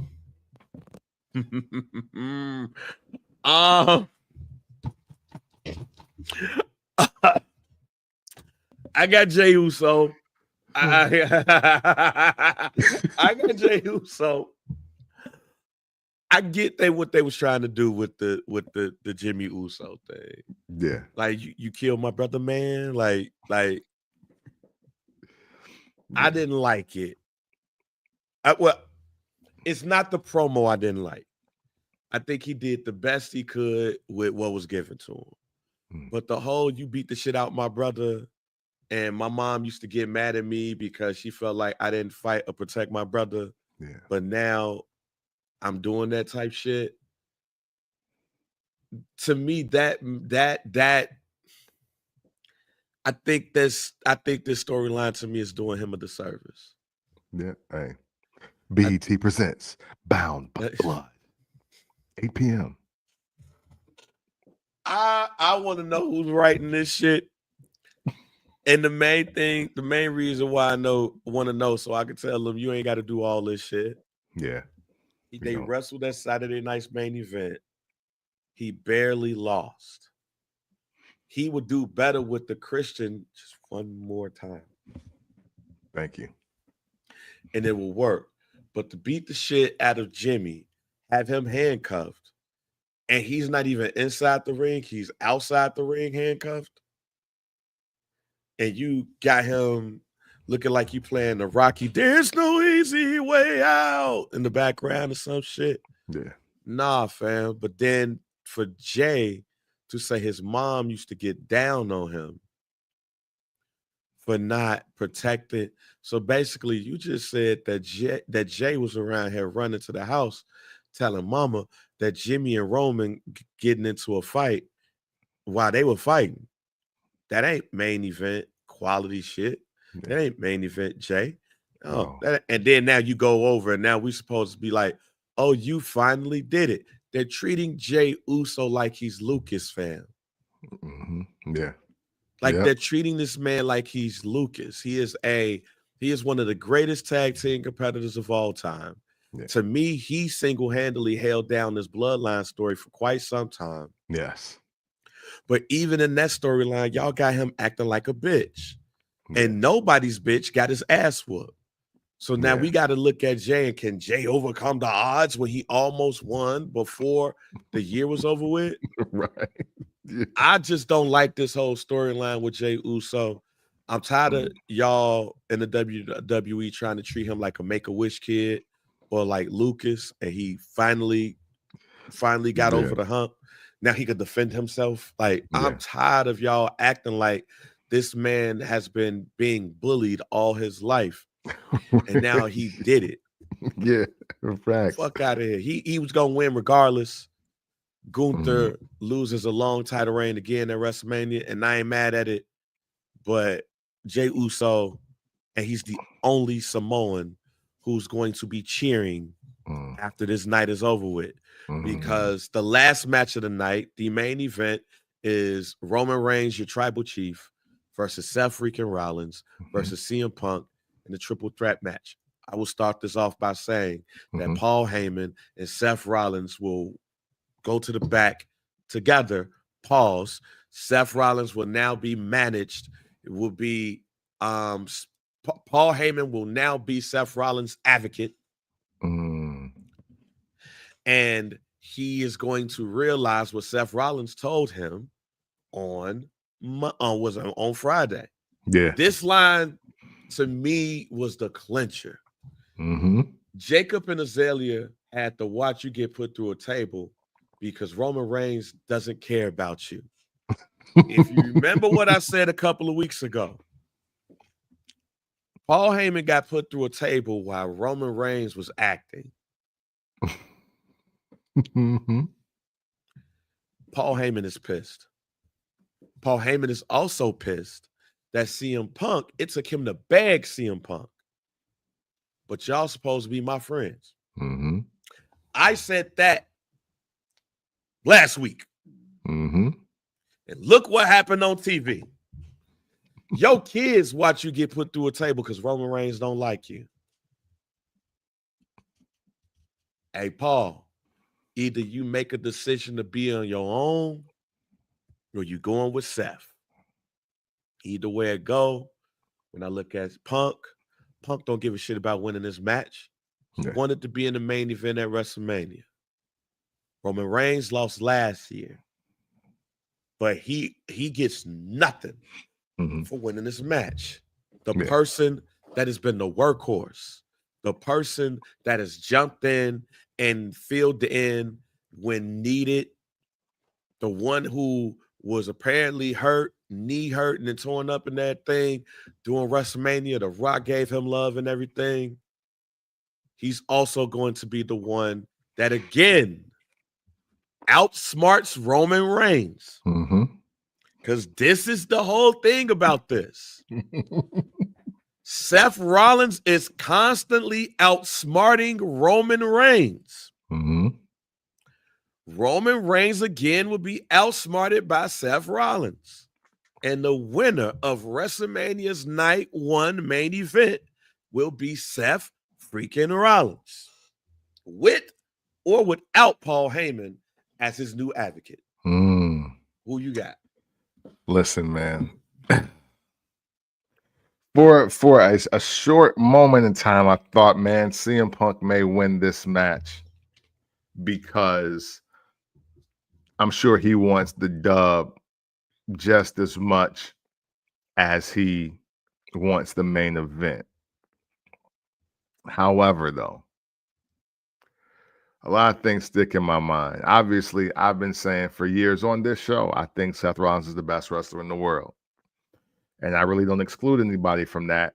And I'll just, if you ever name somebody else from another organization or another country, I just kind of let people cook because, hey, you might be right. I don't watch everybody as much as I watch Seth Rollins. However, I've been looking for the moment that Seth Rollins gets his receipt for what he did for Cody Rhodes.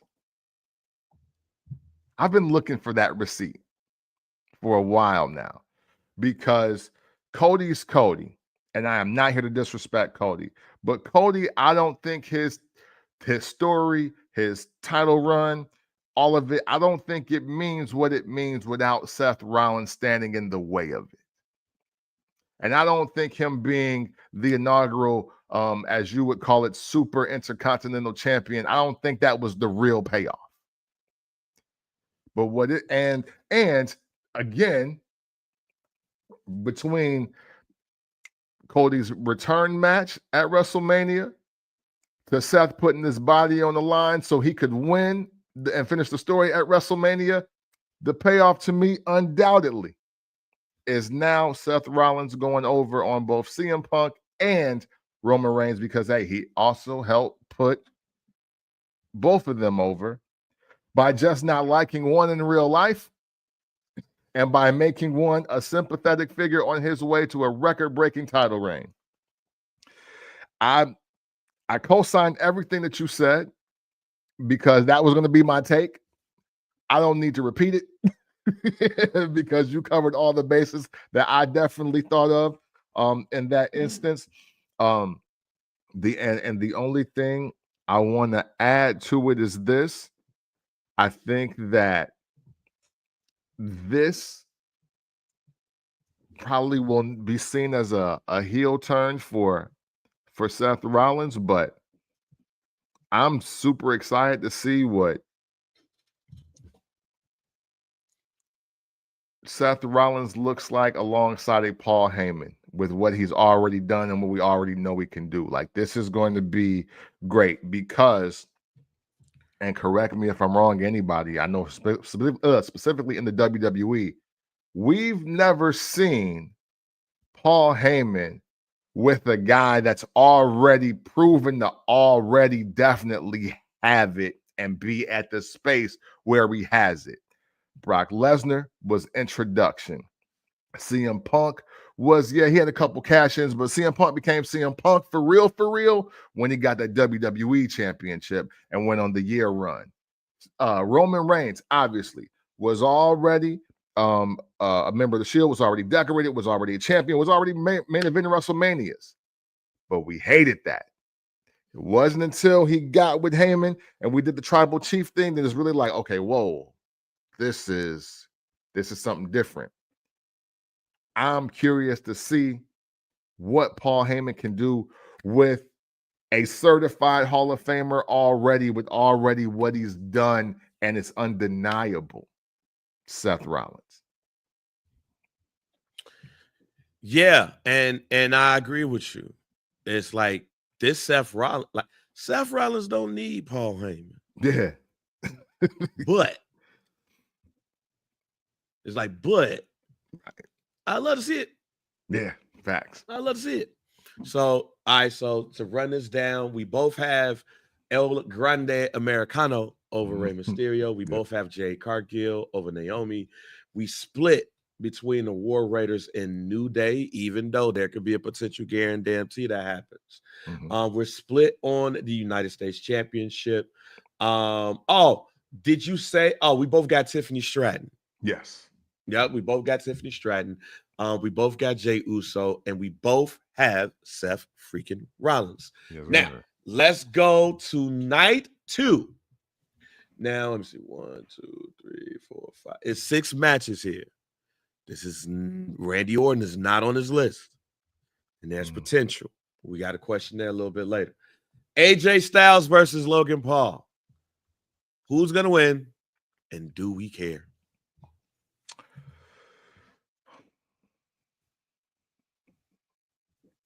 We don't care about the story, but we're going to care about this match. I do want to say that. And I got AJ Styles. Because for me, if AJ Styles lose this, then they can go ahead and cue his imagery up for the Hall of Fame for 2026. Like if you're gonna lose a Logan Paul at WrestleMania, then you can go ahead and go home, bro. Love. That's why I'm picking Logan Paul. Okay. I think, see, the lure of picking people like Logan Paul over people like the lure of picking people like Logan Paul over people like AJ Styles is exactly what you just said. Oh, damn, I just lost the dude. Oh, I got to rethink some shit. Maybe That's what I think is going to happen. That's what I think is going to happen. They're going to be like, yo, AJ Styles, what's next for him? Like, he just lost to Logan Paul. What's next for him? And then he comes back, get back, maybe win an Intercontinental Championship or whatever. Yeah, but AJ Styles is winding down. But I believe that, look, matter of fact, this is not a guarantee. It's a guaranteed hope. With the WWE having their relationship with TNA, what I would love to happen is for Logan Paul to defeat AJ Styles. And AJ Styles to walk off looking dejected, like, damn, I ain't really got it like this no more. And slowly start getting to his lone wolf shit. Because with the Good Brothers gone, he's literally by himself. Yeah. And he disappeared again. And the next time we see AJ Styles is at TNA. Ah, nice. And then he does a couple of things in TNA, get his smile back, and then he comes back and defeats whoever wins the Intercontinental Championship here after beating Logan Paul. So, so I got Logan Paul on this one, and a dejected AJ Styles being like, man, these streets ain't looking good for me no more. I got to go back in the crib. I thought you were gonna go into the DNA verse when you did that. I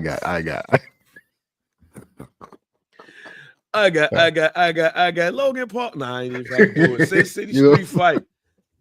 Damian Priest and Drew McIntyre with the eye patch. Yeah. Which is wild. So who Slick Drew the fight? ruler. Right. Who we got winning this street fight? Oh man. WrestleMania. Damian Priest. Drew McIntyre street fight. Sin City street fight. You know what? I'm gonna go Drew McIntyre. I'm actually this is the pick 'em for me, but I am gonna pick Drew McIntyre. Yeah. I don't love the pick. You know what? As much as I champion these two guys in this moment, I will admit it ain't really hitting for me. So I'm hoping the match will exceed the build-up for me. I do think this match is going to be one of the matches that steal the show on Sunday. Because they're going to fight. Yeah. They're going to fight.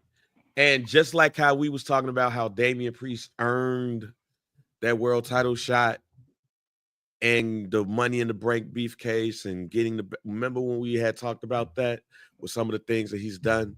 Drew McIntyre is going to win because of that reason too. Like Damian Priest got to get back. You know, you did all that stuff for Bad Bunny and all. Like, hey, yo, you earned it. Drew McIntyre is going to get that.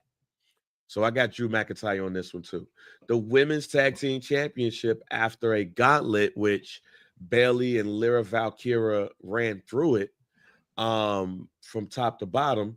They're going to be going up against Liv Morgan and Raquel Rodriguez with the Tag Team Championships on the line.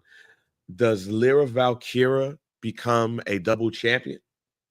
Or does Liv Morgan and Raquel Rodriguez hold on to the belts? And do we care? Yes, we care because my guarantee this week, and I usually don't do guarantees. There we go. Once we do prediction shows, but I got Raquel and Liv leaving as champs, tag team champs. And I believe Bayley blames Lyra for the loss, proceeds to plant the shit out her, stomp her out. We get heel Bayley because she tired of losing. She tired of being everybody's friend, and it ain't getting her nowhere. She does not want to be a great sportsman. She wants to be the greatest woman wrestler in the world. And I can't wait to see that. I love Bayley. But yeah, I got, and that's why we care. We care because this whole setup is for Bayley to turn heel and to take that title off of Lyra the next night on Raw. I didn't go that far, but I do have I do have Bayley turning on Lyra. Like I do have that. I ain't going as far as saying like next night she gets the belt, but I do have Liv Morgan and Raquel Rodriguez winning and Bayley being like, fuck all these bitches. Like, I was better when y'all bitches didn't like me and I ain't like y'all. The Intercontinental Championship, Braun Breaker versus Penta versus Finn Balor versus Dominic Mysterio. I remember you saying that you believe Dominic was going to win the Intercontinental Championship. Yes, sir. Are you still there? Yes, I will quadruple down since it's the four-way match. And not only do I have Dominic Mysterio winning this match, I got him going over on Finn Balor, the one person that don't think that he can win it or that think he's sweet out here.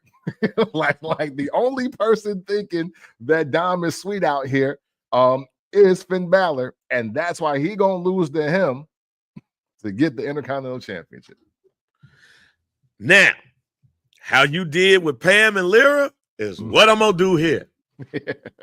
Dominic Mysterio is going to win the Intercontinental Championship going over on Finn. Next night on Raw, Finn's going to be pissed. And Dominic, Carlito are going to jump him. And they're going to kick him out Judgment Day. That's what's going to happen. And you're going to have Dominic and Liv and Raquel holding belts as Judgment Day. They will have belts on each, and Carlito will be the hand for them. He's going to be the one that takes all the bumps for Dominic. So yes, Dominic Mysterio will be the Intercontinental Champion on Sunday. Hey, and I can't wait for it. Dirty Dom. Like, I ain't gonna front. I can't wait for a Dominic Mysterio Intercontinental title run. Because if you hate him now, it's going the fuck up in Vegas. If you hate Dominic Mysterio now, when he is the Intercontinental Champion and Finn Balor is chasing him, oh man. But also AJ Styles is going to go over Dominic Mysterio later on in the year and become the Intercontinental Champion. And then we're going to see a feud between him and Finn Balor. Long-term storytelling, ladies and gentlemen. Let's go. Bingo. Women's World Champion, IYO SKY, Bianca Belair, Rhea Ripley. Rhea Ripley apparently broke her nose after hitting her nose on Bianca Belair's collarbone, I believe. Damn. After that drop kick from IYO SKY. I believe I saw that on the internet. But when I saw that, I was like, oh, something look hurt. But who we got winning this match? Is IYO going to convince the other two that she that nigga around here? Or is Bianca Belair or Rhea Ripley the match that honestly I think everybody really wants to see, period? One of those two gonna win it. Who you got? So, Elimination Chamber. I said I went with Alexa Bliss as my number one pick, but I was like, I wanted to go Bianca Belair. I really did.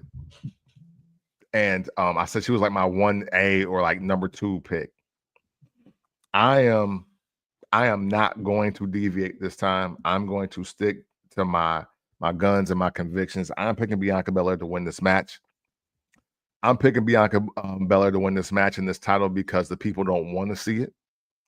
I'm picking Bianca because obviously Rhea is the favorite, and this is the match.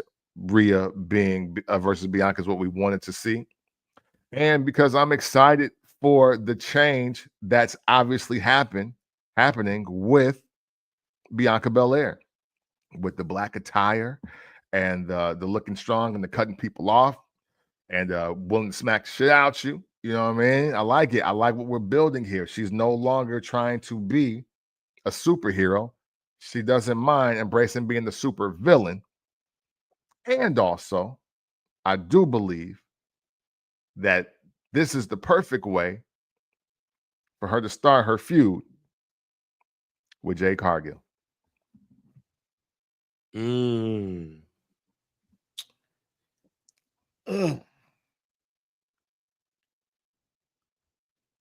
gonna go with IYO SKY here. And part of the reason why I'm gonna go with IYO SKY here is because of what we said earlier what we said earlier is the build up with Naomi and Jade is the best non-main event build up. So because of that, I don't believe that this shit is over.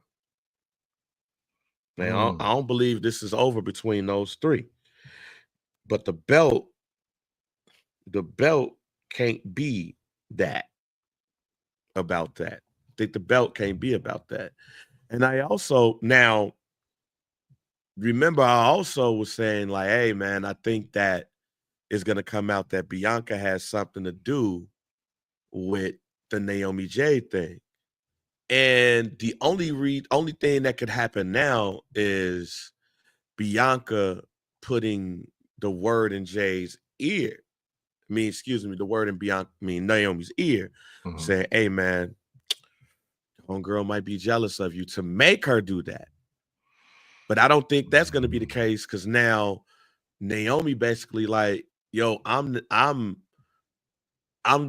sticking up for me now. Yeah. And Jay, like, it's all about me. Bianca is like, yo, my two friends mad at each other. So she's the only one that's like, yo, these my two girls and they beefing. Right. Other two's like, fuck that hoe. But I believe that the frustration between those two are going to carry over, and Bianca's going to be pissed and be like, fuck all you hoes too. And they're going to have a similar setup like main event night 1. Triple threat. Winner receives a title shot. And then Jade, that's how Jade gets her title shot, by going over on one of those two. I like it. All right, man. The last match of the night, of the weekend. It is Cody Rhodes, John Cena for the WWE Undisputed Championship. Cody was on SmackDown with all of the belts in our lifetime. John Cena continuously is saying that he's going to be the last real champion. We still don't have an idea what The Rock had to do with all of this shit. Do we find this out on Monday, Friday, or Sunday, what The Rock had to do with this? But who wins? Who takes home the match at WrestleMania 41? For me, listen, y'all, I'm going with my guy. I'm going with John Cena. I'm going with John Cena to win this match. For all of you, maybe just people that didn't appreciate John Cena in real time, for one reason or another, you know what I'm saying, whatever it is, I think you're currently getting a master class at how to, one, sell yourself for a main event, two, if you will, push your opponent to a different realm, into a different story that they weren't even capable of possibly doing. And 3, I think officially the most compelling story out of all the things that could happen at WrestleMania is John Cena becoming the 17-time world heavyweight champion at WrestleMania. And I think that's compelling, whether The Rock gives us a reason or not, or if it's explained and total or not. John Cena, within 3 matches and 3 promos, has made himself the most important thing, or the most must-see thing at WrestleMania. And he's retiring. That is uncanny to me. And sorry, you don't just do that. You don't create that for you to leave empty-handed at the grandest stage of them all. You just don't. I think it makes sense. I think it's going to force Cody's hand to be like, okay, now that you're done crying and cussing and you lost, now what's next for you? Because I think that is what's important for Cody right now. What's next? Because you've had a year to do this swan song if you will. You've had a year to have your friends turn on you, and to everybody to love your dad, and to everybody to give you the main event and all of this. But now let's get to wrestling business. How do you affect wrestling business? And I think that's the greater story for Cody to tell. After John Cena beat his ass and take his title at night 2. So now I can officially say it. And put a guarantee behind it. Mm-hmm. My guarantee is John Cena will leave WrestleMania 41 in Vegas as the world champion. Mm-hmm. And this whole Cena retirement tour is him not only receiving Title 17, but him apparently having revenge, retaliation, and get back on anybody that he feels like was part of the bullshit in his career. I think we get Randy Orton, John Cena early. I think we get AJ Styles, John Cena. We get a return match against Cody in this joint. I don't think we run it back, though, at WrestleMania 42. Yeah. Because we've been running it back too many times for WrestleMania matches. Yes. I think SummerSlam, we get the transferring of power back. In fact, I would not be surprised that we don't see Cody until SummerSlam season because he's been working. Mm-hmm. So my guarantee, John Cena wins. He proclaims that he's the last world champion. He wrestles the likes of Randy Orton and others. And at SummerSlam, Cody Rhodes versus John Cena 2 happens.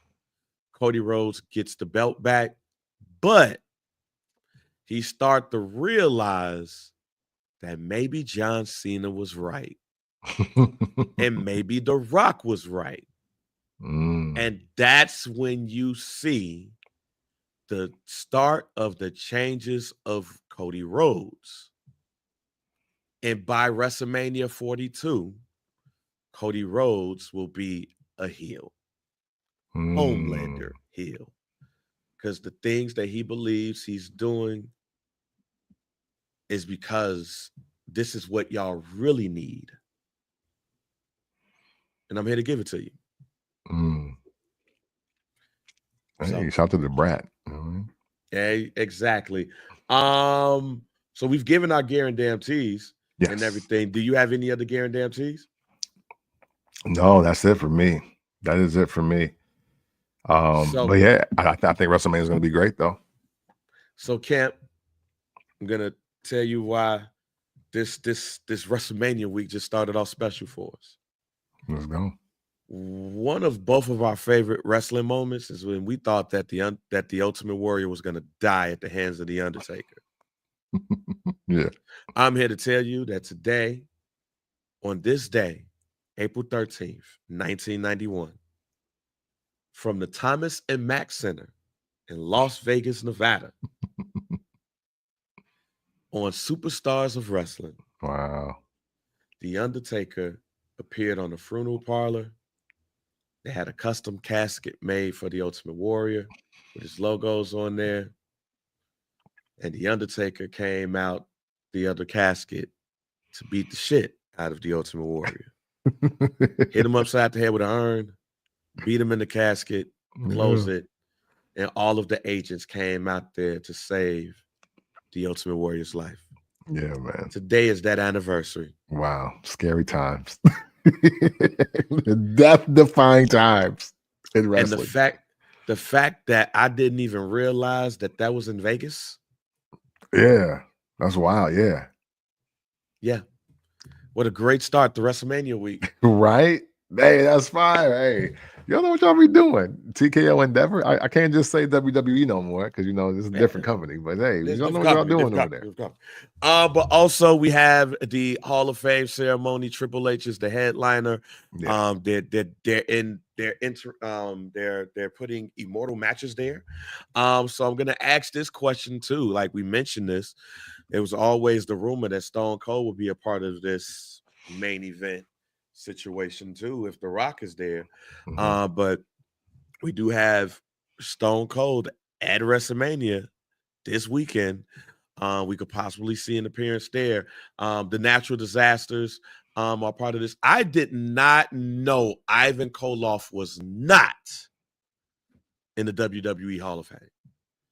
That was the matter of fact, that was the biggest shock of this WrestleMania season. It's like, wait a minute, what?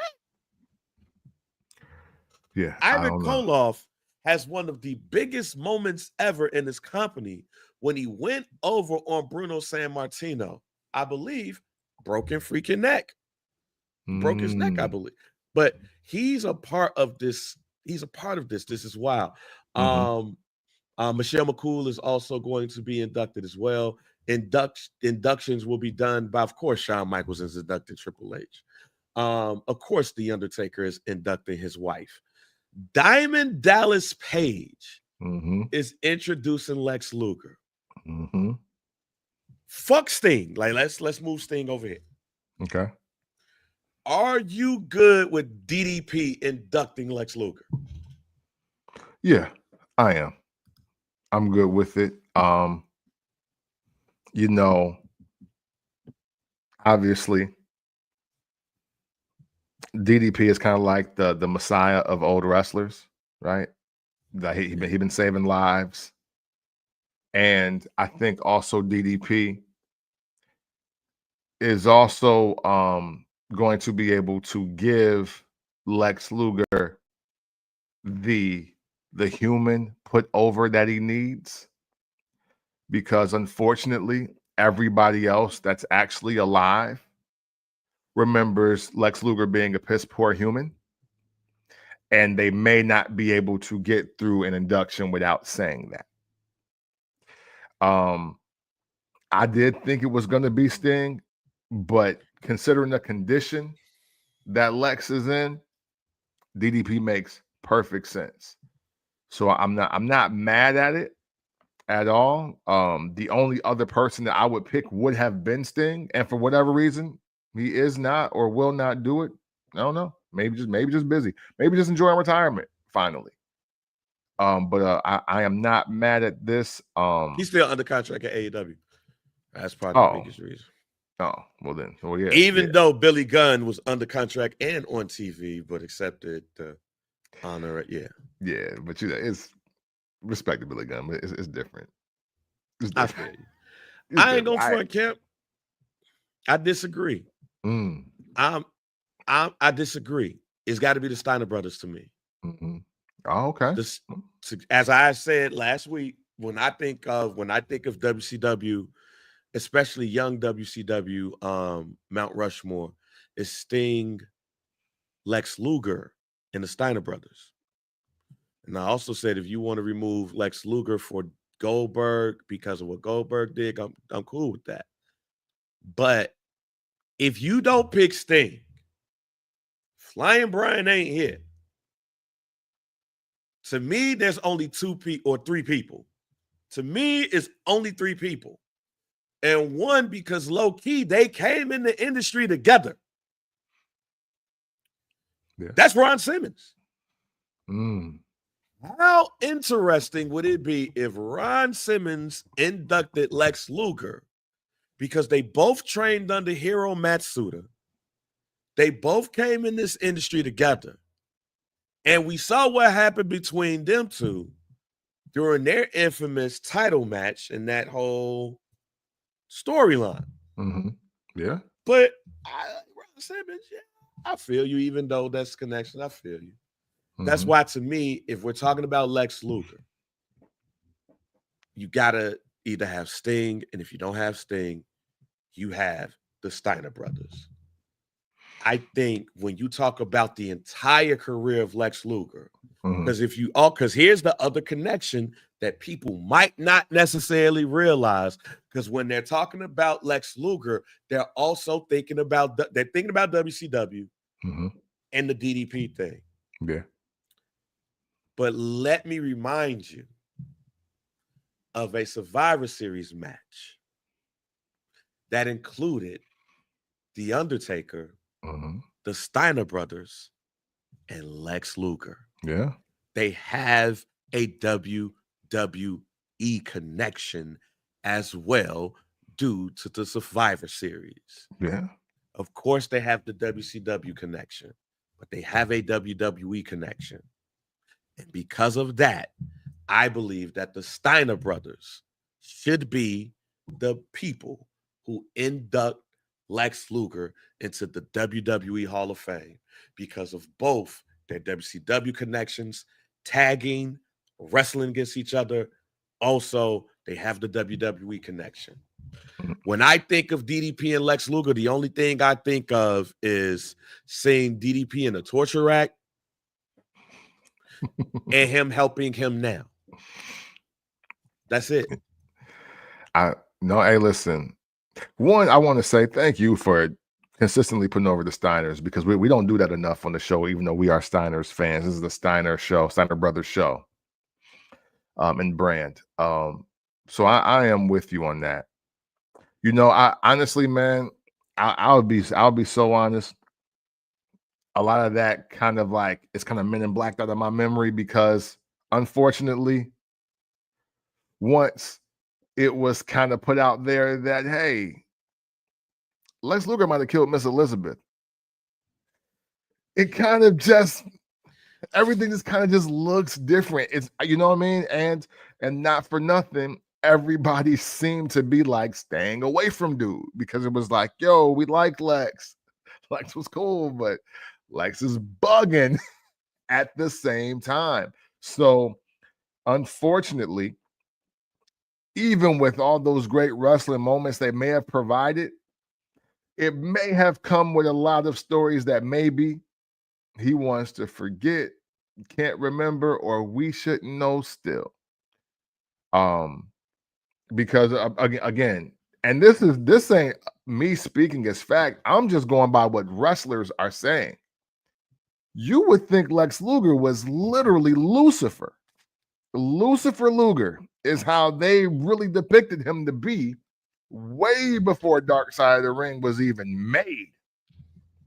So, hey, I've been watching clips, but I would love to know what Rick and Scott Steiner think about Lex Luger. I would want to know. Like, I want to know that. Sting is always PC, so I get it. They never asked Ron Simmons about him. They asked Ron Simmons more about Vader and Harley Race than they do about Lex Luger. So there is some things I do want to know. The Lex Luger doc, whenever that decides to come out, it's going to be must see. I get it, but maybe, just maybe, they're like, hey, Lex maybe just needs the most peaceful induction to people speaking about to who he is, and maybe he can offer some words to not be who he used to be. I don't know. I'm not against what you're saying. I think you're 1000% dead on, but it just seems like Lex Luger, the man, may have complicated all of those things that you're saying. And here's the other part of this too. And this is I'm tired of DDP inducting all of the people he saved into the Hall of Fame. I get it. You know what I'm I get it. Like, he inducted Jake the Snake Roberts into the Hall of Fame too. You know like, I get it. But unless you're about to tell me that Lex Luger is gonna walk from his seat to the joint, then all right, cool. Not saying that DDP ain't helping him, but we just can't continue to pick DDP because he saved a nigga life. Like, hey, look at this. What if he did though? What if they start willing him out, and then all of a sudden he? I mean, and he walked to the podium. Hey, DDP is Moses if he do it. He the Moses of wrestling. I mean, yeah, I guess what I'm trying to say is like, yo, like it's good, DDP, thank you, but just because you like, we got to stop. Hey, he got me off crack through yoga, so let's use DDP to induct him. Like, yo, he got me off crack through yoga is a wild, he got me off but crack factual through yoga. thing though. Yeah, like he got me off crack through yoga. Like, what if for some strange reason they like, yo, we're gonna put Marcus Alexander Bagwell into the WWE Hall of Fame? What we gonna call DDP? Hey, now you gotta call fucking Ashley Madison. That's right. Like it's like, should it be Sting? Yes, it should be Sting. But also at the same time, we don't know their relationship like that either. Yeah. We just know that, and that's why I said, if we don't know their relationship, we don't know the Steiners' relationship either. But those were the four. Yeah, no, for sure. Those were the four. Yeah. If it was the four horsemen, the other four, the dudes with attitudes, was Sting, Lex, Steiner Brothers, Lion Brian. One of them dead. Yeah. And it probably wasn't going to be him either. Steiner Brothers. Hey, listen, perfect world. I would have loved to see all of them get into the Hall of Fame at the same damn time. Just the whole show dedicated to Sting, Luger, and the Steiners. And Pillman. Yeah, like I would have loved that. But that also shows my age too. That shows our age too, because we remember those days when we was like, yo, who's the best in WCW? And when we talked, it was those three. I mean, those four. We always talked about those four. When we talk about WCW now, we talk about those four. Those are the four. We should be having conversations about those four. When you talk about who gets in the Hall of Fame, yeah. Hey, those four. Yeah. So sure. I believe that if you can't get Sting and you want somebody that's that got that Legends contract, all that shit, hey, to me, you get the Steiner Brothers. That's just me. All right, man. So look, hey, like we said, next week, no episode. We'll be celebrating 10 years of wedded bliss. There you go. With friends and family. Tomorrow we're celebrating 4 years of my favorite accident, Liam, and everything. So this is a big week because also we got WrestleMania night 1 and night 2. So as a wrestling fan, enjoy this week. Hopefully Raw is a great go home episode. We'll see. Oh, for shits and giggles. Cause shits and giggles. We got the Street Profits and shit, and we've mentioned this a couple of times. How pissed are you if you're the Street Profits for not being on WrestleMania night 1 or night 2? Considering that one of the matches is El Grande Americano versus Rey Mysterio, I'm kind of pissed, but Rey Mysterio is a legend. But at the same time though, they can't be too pissed because unfortunately the new look Profits and the tag team run, it hasn't really stuck to the point where they're a hot topic in wrestling. And I think you just kind of got to be real with yourself no matter what title you're holding. I mean, shoot, if anything, if I had to pick a champion to really be mad, it's Chelsea Green. I mean, hey, listen, Chelsea Green was the hottest champion in this year. If you ask me, I don't think there's a WWE champion that was hotter than Chelsea Green before WrestleMania was even before they started revealing the card. That's the champ that should be pissed. I would say this, and only because you just brought it up too. Only reason why I'm not so upset about the Street Profits not being on here, the only two reasons, that it is black tag representation, but also if I had to pick between the Street Profits versus, I think, Motor City Machine Guns, and Naomi and Jade, even they will say No, put Naomi and Jade on the card. They deserve it. Facts. Even though Rey Mysterio versus La Grande Americano should be on Friday. Yeah. It absolutely should.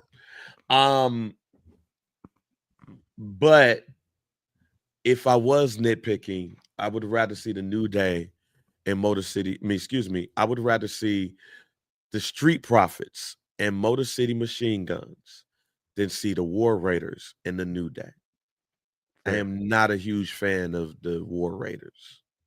I am a fan of the Motor City Machine Guns, and I am a fan, of course, of the Street Profits. Yeah. And I think that would be a better match. But as long as they're spotlighted, as long as you have the Andre the Giant Memorial Battle Royal at the beginning and then the Street Profits and Motor City Machine Guns at the end, I think we're straight. However, I do think there's a missed opportunity with Chelsea Green. Trish Stratus versus Chelsea Green for United States Championship at WrestleMania should have happened if there was an opportunity to do so. Yeah. That would have been a match for that belt. Yeah. Like, listen, I am that's the long and the short of it, right? Because and not for nothing, Street Profits versus Motor City Machine Guns, I think just the fact that they're getting that opportunity, they're going to put on a hell of a show. That's a show stealer match moment on either night. So I'm actually down to see that. I would have been down to see that as well. I would have been happy for those brothers. But yeah, I'm sorry. In my mind, the true hottest champion in the WWE is not at WrestleMania, and it's Chelsea Green. And I think that's the bigger crime. There you go. With that being said, a couple of Do We Cares here too. Andre the Giant. Wait a minute. Hold on. I'm tripping. What are we doing here? Bang? You can't do We Care without the. Oh, that's a new song. That's a Midnight Love remix right there. Exactly. Hey, speaking of, Samantha The Bomb. Hey, you know what I'm saying? Make sure y'all check that out on Midnight Love. Lower than that. Exactly. Do We Care time. We've already talked about the Street Profits. Andre the Giant Memorial Battle Royal winner. Do we care? And who's gonna win? You know what? This is always tricky because depending on who wins depends on if we care. And then usually the WWE is good about making somebody that we care win. I don't know who's in it, but I will say this. I wouldn't be mad because he's at the front of my mind. I wouldn't be mad if Trick Williams won it. How about that? Ooh. You know what I mean? I got one. Braun Strowman has won it.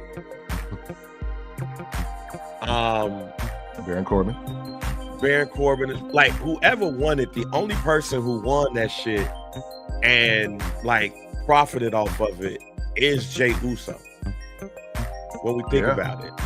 So I want to say Jimmy Uso, but then I'm like, nah, he got his ass whipped handily by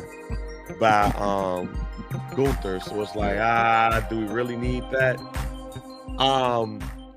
Ray Phoenix, like they put over the hell out of Ray Phoenix. Let me just say this shit too. They put over the hell out of Ray Phoenix. So it's like, could it be a Ray Phoenix type? One person that I was thinking of was Ludwig Kaiser. Hey, I was thinking about Kaiser. It's like, could it be a Ludwig Kaiser thing? You know but I'm going to put over a name where if he wins the Battle Royal, it's definitely a do we care moment. Because it's like, what are we going to do with this person? And since we don't do too much with the people who win the Andre the Giant Memorial Battle Royal, shouts out to Cesaro, who can it be? I am going to pick our man, R-Truth, as the winner of the Andre the Giant Memorial Battle Royal. All right. Okay. All right. Like, oh, I won? Oh, shit. Hey, it is. They don't do anything with the person that wins that. Yeah. So the only other person I could think of was Karrion Kross, because low key, Karrion Kross has been a huge figure on WWE TV. Yeah. With who he talks to. But I'm picking our truth. I'm picking our truth on that one. We will see what happens. Who does Randy Orton fight? There's a room for a 7th match on night 1. Yes. You have mentioned this guy before. You said that he's young enough. He could still be on the roster. Would you mind seeing Nick Aldis versus Randy Orton at WrestleMania? Not at all. That's the match I want to see, but we're not going to get it. That's the match I want to see. I want to be crystal clear on that. I want to see Nick Aldis versus Randy Orton, but we're going to get Randy Orton versus Solo Sikoa.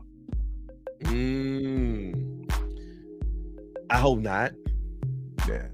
Actually, you know who I want to see? And I mentioned it last week. I want to see Randy Orton versus Sami Zayn. Nice. Hey, man. That would be great. My homie out.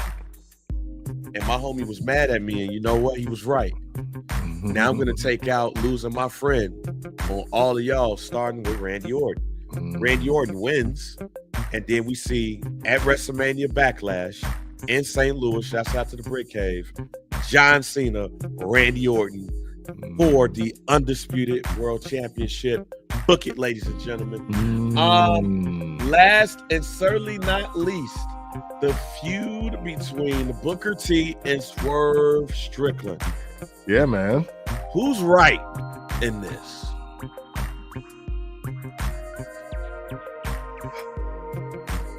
You know, I'm going to say Booker T. I'm going to say Booker T is right on this. Not for the reasons that he's saying, but because I grew up in a world where even in interviews, wrestlers protected the business and not their brands.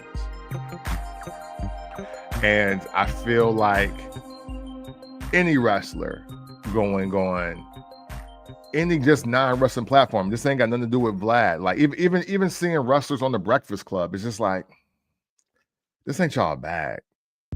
So for me, I think Swerve is wrong for just opening the door for conversations from non-typical or probably casual wrestling fans to have so much to say about the inner workings of the wrestling business.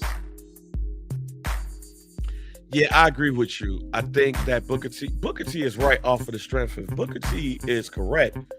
He talked to Swerve in Swerve's face. Yeah, that too. Swerve used the end of a pay-per-view and not being on TV to say fuck Booker T. So just off of the strength of that, Booker T is right here. But yeah, especially from wrestlers, it's a no-win situation going on Vlad. Yeah. Like, are there certain things that you can look and be like, all right, Booker T, got a point here.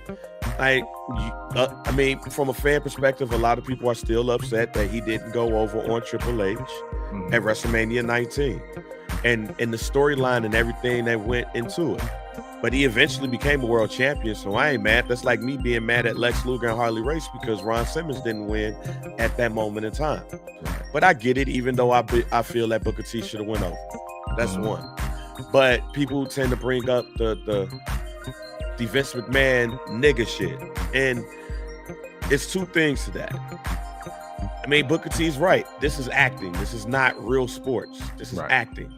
So are we going to be mad at Quentin Tarantino for like Django and shit like that? Well, actually people are. So the reason why I said it that way, I can't get mad at somebody being mad at Booker T because there's a lot of people that won't watch Quentin Tarantino movies because that particular movie had an overt use, and The Hateful Eight is the other one, like have an overt use of that word, and he's the director of it and he wrote it and stuff. So it's like, yo, so I don't get mad at that because it's still at the end of the day, sports entertainment and acting.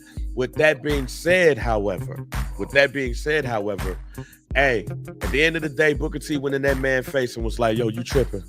And don't let that dude do what he doing. And Swerve is continuing letting him do it. Yeah. And this is the same Swerve that said that he didn't want to be looked at as a black wrestler when he was put #1 on a list and was like, nah, I'm cool on that. So I think with Swerve, is it Uchiwali? Is it one mic? You talk about all this representation shit and all that stuff and everything, but when you was represented, you was like, no, I'm straight. Well, yeah, all of that. But real quick, Vince McMahon didn't call Booker T a nigga in that skit. He called John Cena one. And I keep trying to tell y'all, I don't care about other races calling each other the N-word. I didn't care when Morgan Wallen did it after his friend beat his ass for being drunk, after he called him a pussy ass nigga. I did not, it didn't hurt for me. That's still wild. Yeah, it's wild. But it was like, hey, look. And he learned the white boy lesson from a white boy. Hey, look, you call me the N-word, get your ass whooped. Why am I mad? Right? But then Durag Vince calls John Cena, who's Marky Mark, the N-word, and Booker T and his wife happen to hear it or see it. I don't think that's as racially charged as people want it to be. I'm sorry. And I get using the word, and that's fine. But if we're on the aspect of using the word, then why sign, Swerve? You know wrestling. Why sign? Why even go over there? Why work for the company? Why take a check? So I don't want to hear that bullshit. I don't want to hear the bullshit from people that say, oh, well, was it like that when he said the N-word and this, that, whatever? I was like, oh, but bro, you watched that and you still signed with the company decades later. Nah, fuck out of here. That's stupid. That's a cop-out. That's bullshit. Hey, great point. So with that being said, Cap, end us off. All right, man. Hey, WrestleMania weekend is upon your asses. And we hope that you actually check it out. Watch it as a fan, watch it as a supporter, and enjoy it. You know what I'm saying? We'll be watching it. Caminos will be on deck. I got 24 hours in Chicago. We're going to make the most of it. And, hey, if we out, man, we see you, man. Say what's up. You know what I'm saying? I might have time to get a slice of pizza and some wings. Who knows? But we appreciate you all for being a part of this community known as the FBC community. It can't be what it is without all of you. So we appreciate your likes, your comments, your shares, your rumor and innuendo, your questions, your funny anecdotes, and just things that you like to say. We appreciate embracing the debate with you as well. And we want you to know that if you ever want to talk about wrestling in a way, that you do so by checking out the First Black Champ podcast. It's the pick with the VP, DOC, and we are out. Yep. Fuck Johnny Wrestling. It's not on Mania.